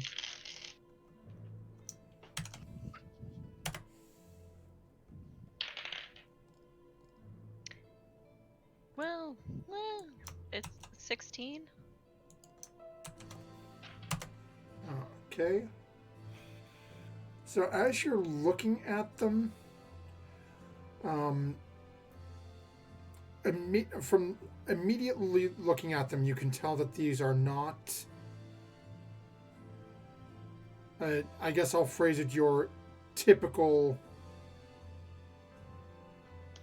Again, making an assumption where Sarah said she was looking for something of a more malicious nature. These aren't like typical regular poison. There is some sort of magic essence behind these. You are pretty sure the only way to know 100% what they're doing is either to try it or to identify it. Oh boy. We will have to wait until I can sit down. But does look like a normal poison.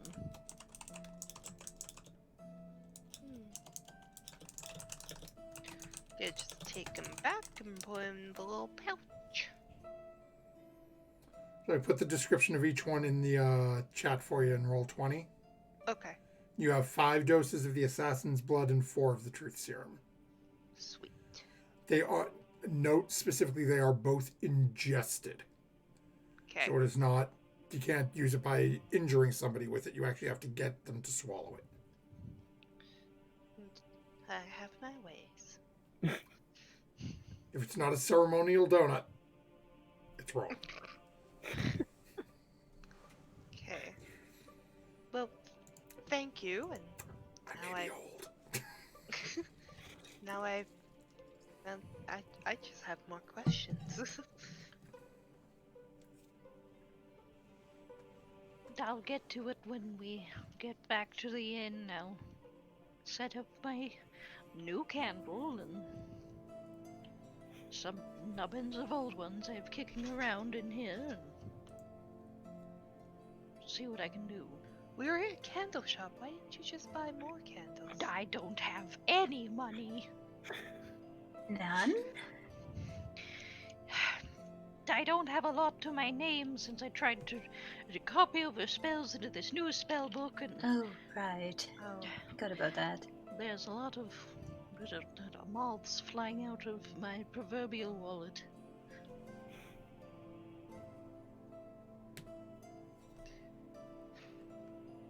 Well, I guess if we don't have anything to shop for or sell, back to the inn we go.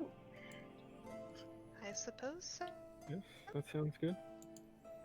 Okay, as you make your way back to the inn, again, it's fairly quiet on your way back.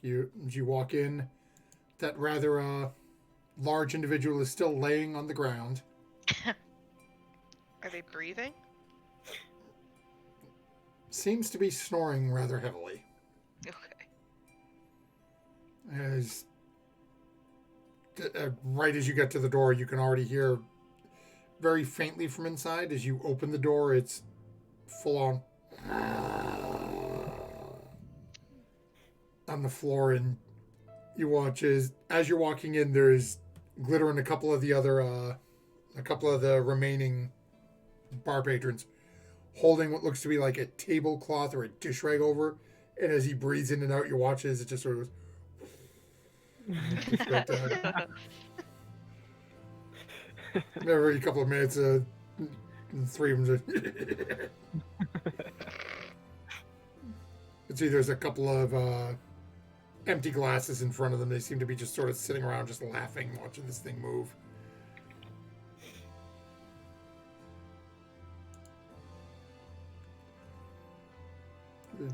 You walk in, Glitter just sort of gives all of you a little nod and goes back over and is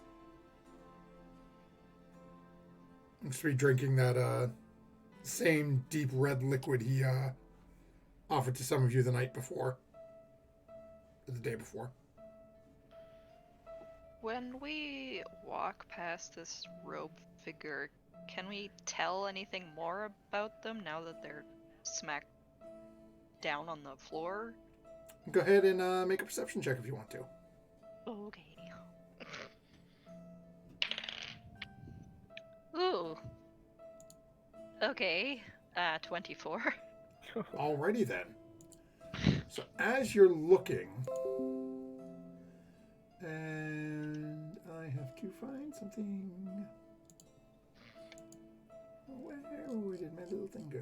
Where could you be? Okay. Well, he's on the floor. So he is definitely on the floor. And Everybody do the dinosaur. as you're looking, this individual is wearing almost like an olive green, heavily robed, but unlike robes that you've typically seen, it's the are very sort of hanging low over the face, but as you sort of crane and look, you can see the face is almost a slate gray, with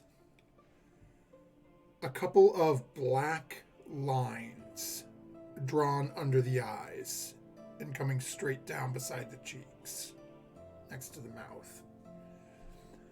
What you are seeing is this. I'm going to shift fingers as I throw it on the map here. And then I'm going to zoom in for our folks at home. Well, that certainly looks spooky. Yeah. And let me jump over here. And where is that's my water? Where's my map?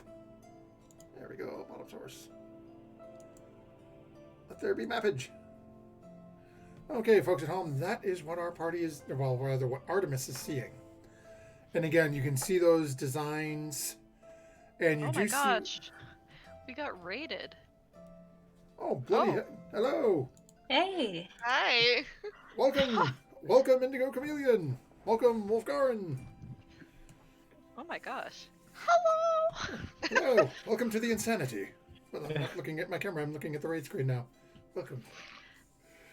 So as you look at this rather heavy-set individual, Again, the only real difference you see in this image is the bottom half of basically everything below the upper lip is not there.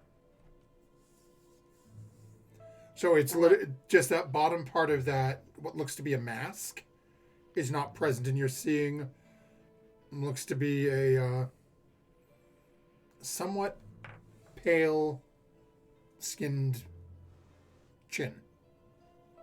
Oh. Well, that was spooky.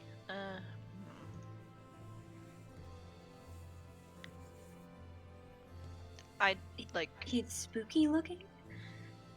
He's a little spooky looking, yes. He's gray. He's still breathing, so he's not dead yet.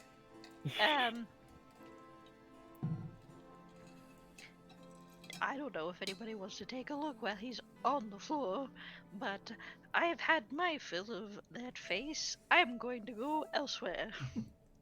Sarah's already walking over. Yeah, But I'll take a look. As the group of you are doing just- it, goes looking. Okay. Baby's asleep. Shh. He reaches over, takes another pull off his glass. He seems to be a couple of sheets to the wind already. Yes, of course.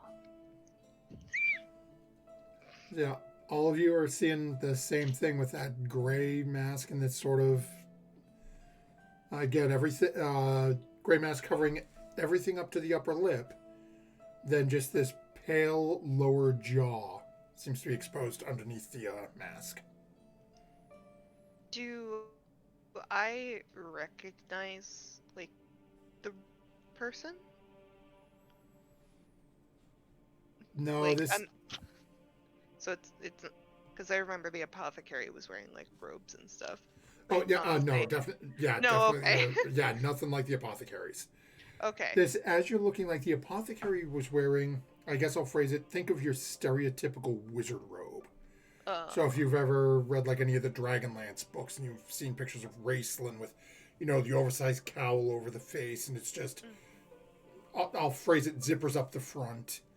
That's more what the apothecary was wearing. So, clothes in the front, the big voluminous sleeves. This individual looks more like what you'd expect from, like, I guess I'll say, current day desert fashion. So if you picture people going out into the desert where they've got these sort of, again, these very full body cover, almost like robes. But it's, as the headpiece covers the head, then it sort of pulls down across and wraps around the body to best insulate from the heat of the day and the cold of the night. That's closer to what you're seeing this individual wearing. But again, at the same as you're looking, the arms still have that sort of almost like wizardy, I guess is the best way to phrase it, feel to it. They don't hang down as low as the apothecaries did, but they're still a little larger than you'd expect on most people. But again, even looking as you're all sort of now really taking notice of this individual, black leather gloves. As far as you can see on the hand, they disappear up into the sleeves. The only bit of skin you can see on this individual is the chin.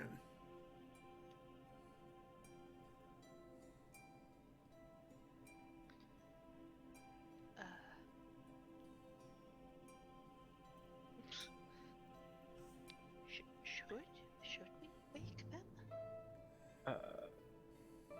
No, I think we should just leave that patron alone. They said they're breathing, correct? So They look more trouble than they're worth. I look over at the people looking at him. He's wearing a mask? And you're talking to the other people, your party, or are you talking to the glitter and the other bar patrons? The other people present. They just sort of look around.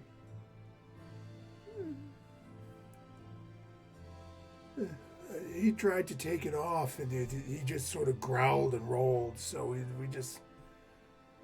we're letting him sleep and just takes the cloth and sort of droops it over the face, and you watch it go. It blows back up as he snores out. Is that tradition for the holiday? I just sort of we sort of thought he might have been with you. We didn't know who he was. Very strange individual. Well, we know who to look out for if there's any trouble the next day or two. Do you think he'll wake up soon? I hope not. The three sort of look at each other and start giggling.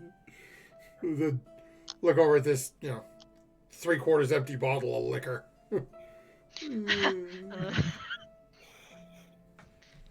I don't think they can tell time right now. That's a way to put it. Hey, Ken, it's red, man. Oh no, there's another. They're multiplying. It's called Greengrass, of course. Well, if that's just about enough, everyone, I think maybe we should head up now. How late in the afternoon or morning is it?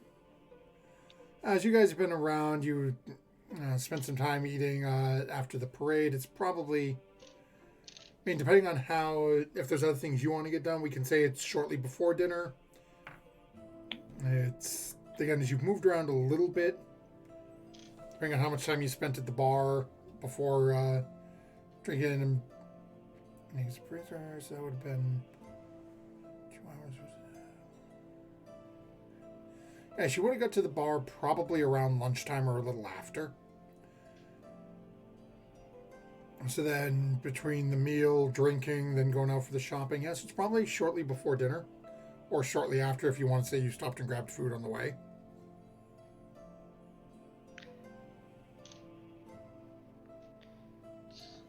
I'm going to sit down here at a table. Just keep an eye on this guy. Oh, okay. Whether dinner Same, is I'm good eaten then. here or before.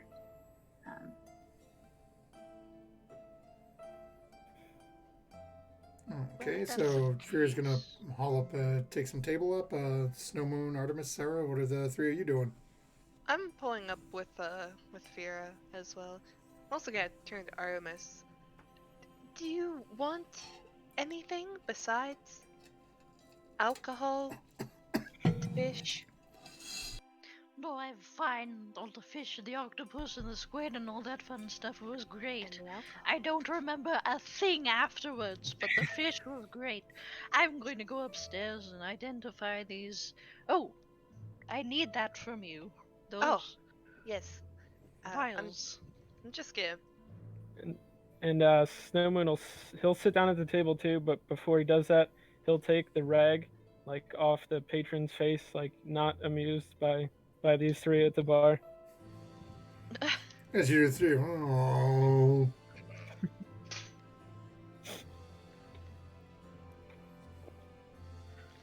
I'll hand Art the vials.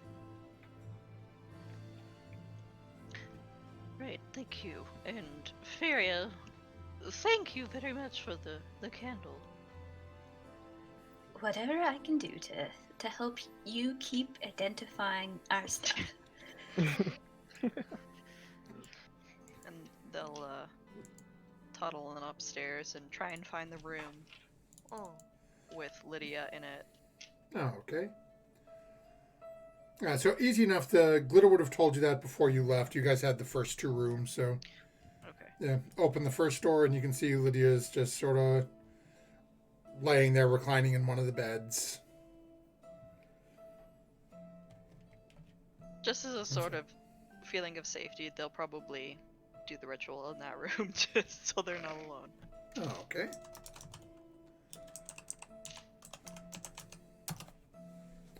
So as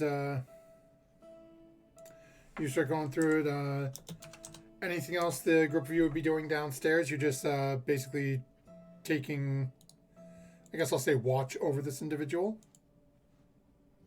Sort of. While sitting there, I would take out one of the feathers that I got from the bunk in the ship and take out like a really small knife, like an eating knife, not really for fighting, and start cutting it and dissecting it and try to figure out more, how it's composed. Is it hollow? What's it made out of?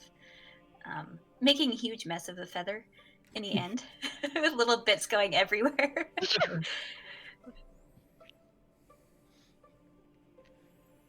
Okay, Snow Moon Sarah, anything you would be doing? If there's any bartender that's not drunk, ask for a brandy and just kind of like sip and watch. It's yeah. There's still one server that seems to be more begrudging than anything else. It's like, oh great, the boss got drunk. I got to deal with all this now. Comes over, brings you over your drink. Thank you, dearie.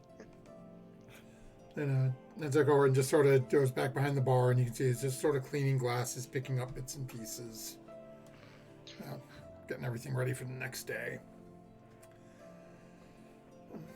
Artemis, we will jump back up to you as you are going through these next 2 vials and casting your that's what I'm looking for. Casting your ritual. So as you go, Sorry, just as an aside, for the people who've stuck around in the raid, would we be able to put the dice promo code for down Little in Dragon. there for them? Yes. Exclamation point Little Dragon. If you jumped into the raid, Okay. we are actually sponsored by Canadian Dice Corp, Little Dragon. If you check them out, their website is littledragoncorp.com. If you use the discount code ProBonus, you can get 10% off your order. They ship anywhere in the world. They got some really cool ones. I don't have my spotlight handy. This has got like blue and purple in it. And it knocked out one of my party members blitzed drunk this evening. So, we like that die. The other party member who was blitz drunk didn't need my help for that one. But, Yeah, thank you, sorry. oh, no worries. I should have thought to do that right when they all jumped in, but DM's brain dead. So as you're going through and doing this, let me jump over to my other screen here. Okay. So the first one that you identify is, it's actually a potion that, I guess I'll call it,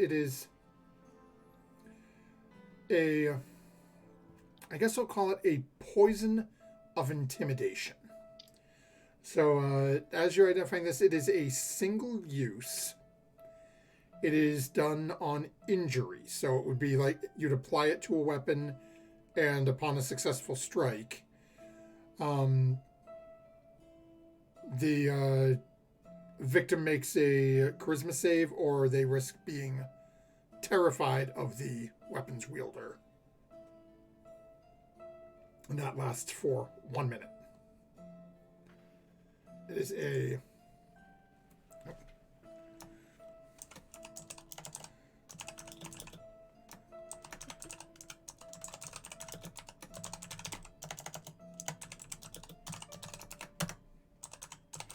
Okay.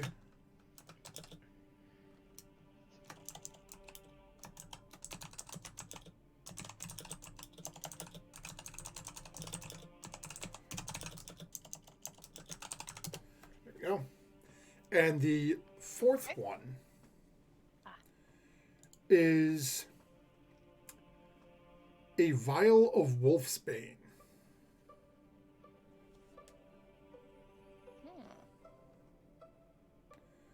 It's a basically it's a single-use potion, and can be used to prevent a person suffering from lycanthropy. It can stop them from changing. And it works for 1 day. So it's not a cure, it's to prevent the change. Right. So, like, if you're going up and that isn't ingested, it's a potion. So, if you're going to go pick a fight with, say, Hara, and you don't want him turning into the were shark, you grab him, shove that down his throat, and you can beat on him for the next day. And literally, he's just in his humanoid his regular form. Okay. But again, that is much like the other poisons that Sarah received. That isn't. It's an ingested, but this is not. I'll phrase it. It's not a poison per se. It's considered a potion.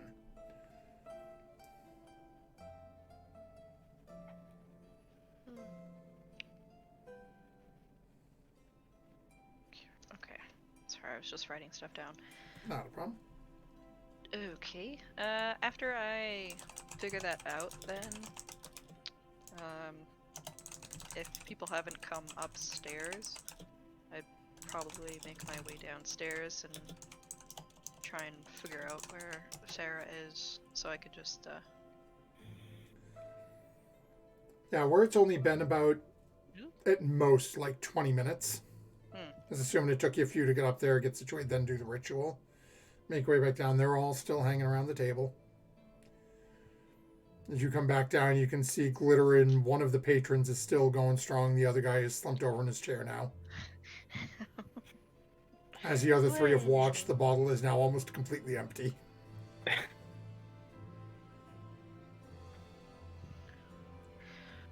Oh boy, I guess I missed out on this constitution for drinking. Maybe it gets better as I get older. they'll go up to Sarah. So I figured out what these are. Well, so within reason. This one, They'll hand the lycanthropy one over, and then relay most of that information. Okay. so you got to get them to drink it. You can't stab them with the weapon covered in it. And it's not a cure. And then this one, and they'll hand the other one over and relay most of the information.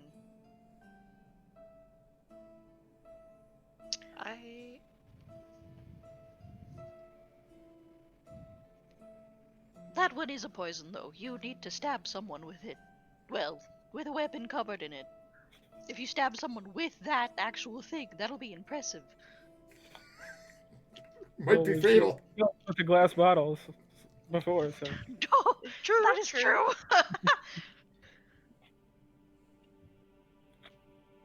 I don't know why he would give these, but thank you, dearie. Just gonna kind of look at the bottle like,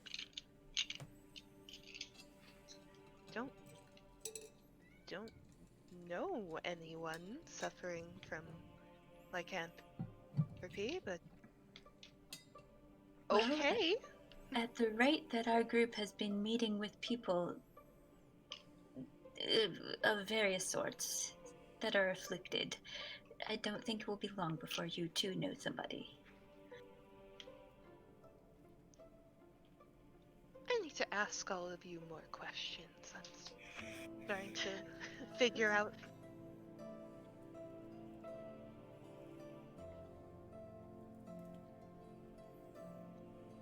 That was a prompt, by the way. Oh. He's sleeping. Shh.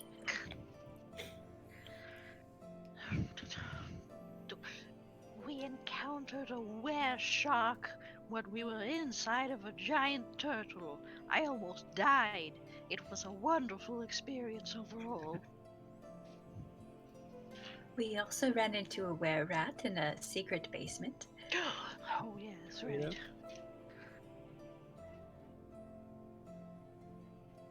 And we know, pretty sure there was some other were creatures that we didn't actually meet, but we heard about. How big was the were-rat?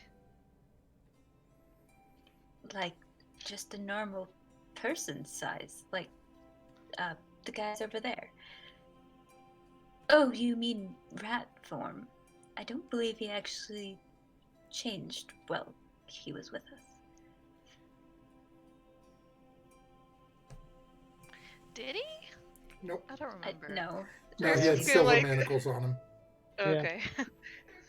Sarah's just gonna sip her drink, just kind of like having a long think about everything.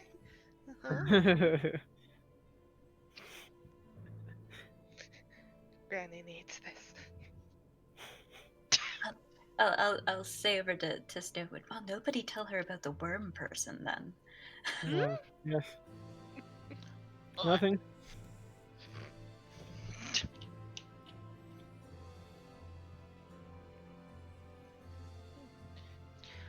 Maybe I should have just let them keep the scones then. Well, you got some nifty gifts out of it, at least. In the grand scheme of things, though, death should be free. So, I stand by what I did. I still don't like this whole the tiny people brigade running around and There were layers to the plan. Shh! Keep your voice down. He's sleeping. There were layers to the plan. See, I was going to get stuff for free, but also maybe just see if they took care of each other, but stay in both good graces. that didn't happen though. No, it didn't. I offered to buy the potions right from the outset, and none of this would have happened. Death should be free.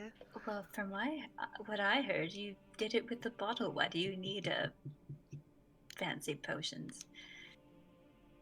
That was a one-time fluke. I mostly use poison. Well, About I'm that mostly time- natural. About that time, you hear a groan coming from the ground in front of you.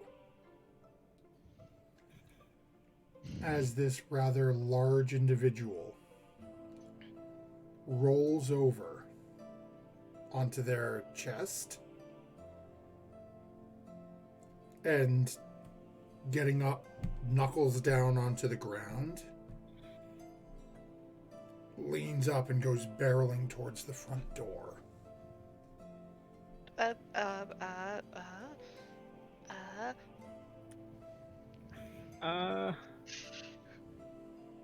I throw my glass at him. How dark is it outside? Well, At this point, it's Like- probably been a couple of hours since then, so the sun's probably down. I throw my glass at him. Okay, go ahead and roll a d20 for me. Okay. Yeah, if he I doesn't will- react to 14. that, I will turn into a cat and follow him. And I'm just going to attempt to catch up and grapple him. And can I use my nat 20 for that? Okay. That is a better plan. So do me a favor, roll a d20 to see. Okay. Basically, we're just going to see how far he gets.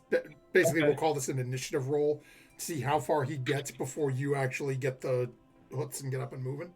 And what did you roll, Sarah? 14. Oh, okay. And I rolled an 18. Okay, I actually have to look at his modifier. What's your dex modifier? My dex. Oh, not me. Oh no, both of you, because it's gonna Okay. it's gonna matter because you two are very his roll and your roll are very close right now. Okay, My dex modifier is +6, so 20. Oh yeah, so you're definitely gonna hit him. And mine is 0, so. Oh wait, your dex modifier is a +6. Me? Yeah. It can't be a +6. Highest it goes is a 5. What's your dex score? Oh, the +3. Sorry. sorry. Okay, I no. can't read.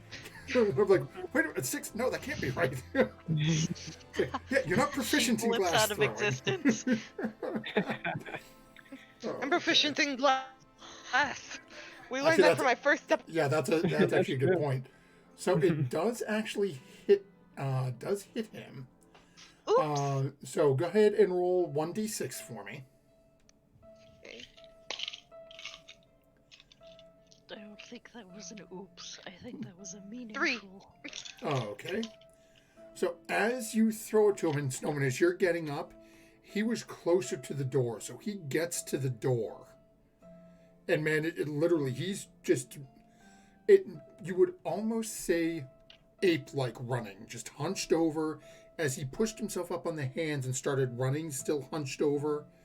One hand leans onto a chair. It's just still very hunched and bent forward. And sort of shoulder rams into the door, pushing it up, not breaking the door, but forcefully opening it as you dive forward and tackle him. The two of you roll forward out into the street. What are the rest of you doing as this is happening? Are you giving chase and following, or? Yeah. Yeah, I would follow. Okay. As these two start rolling into the street, the first thing that the rest of you notice is this just massive ball is rolling. And Snowman, the first thing you notice is this guy is built like a brick house. I mean, he looks big and sort of round, but as you grabbed and brought him down, you are pretty certain that if he hadn't been running, you would have run headfirst. It would have been like you running into yourself. This guy is built and is powerful. As the two of you are rolling and the rest of you come charging out, the first thing the rest of you notice is there is a mask laying on the ground with a crack running through the middle of it. It looks like during Snowmoon's tackle, the mask has fallen off. I grab it. Second thing you notice as they're rolling to the ground and Snowmoon lands on top of this individual, hands down, holding him, hands on the back of his shoulders, pinning him down at the moment. As Snowmoon, your eyes start to lose focus. Okay. As all of you watch, as this massive, over 6 foot tall, dragonborn friend of yours starts convulsing Ooh. Oh. Okay. and shrinking.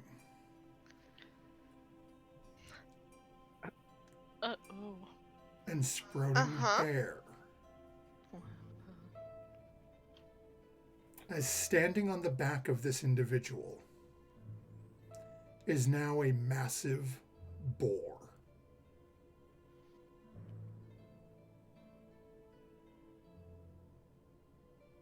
And that's where we're going to call an end to tonight's session. Ah! What? Damn. So thank you very much for those of you who popped in with the raid and have hung out with us for the remainder. Thank you very much to my players. Before we disappear, though, we need to decide what happens with the Nat 20 for next week. So if any of you in chat have been hanging out with us, have a vote. At the end of every session, we vote on one free Nat 20 to gift to one of our players for our next session. Players, anything that you want to vote for next time, keep in mind that Lydia, well, unfortunately, I know Lydia wasn't here, but Lydia and Snowmoon had it this week, so... I vote Fira because she won the drinking contest without any... Without the need for, Without the need for the nat. I did roll a net, but it was You natural. rolled it. Yeah, you rolled it naturally.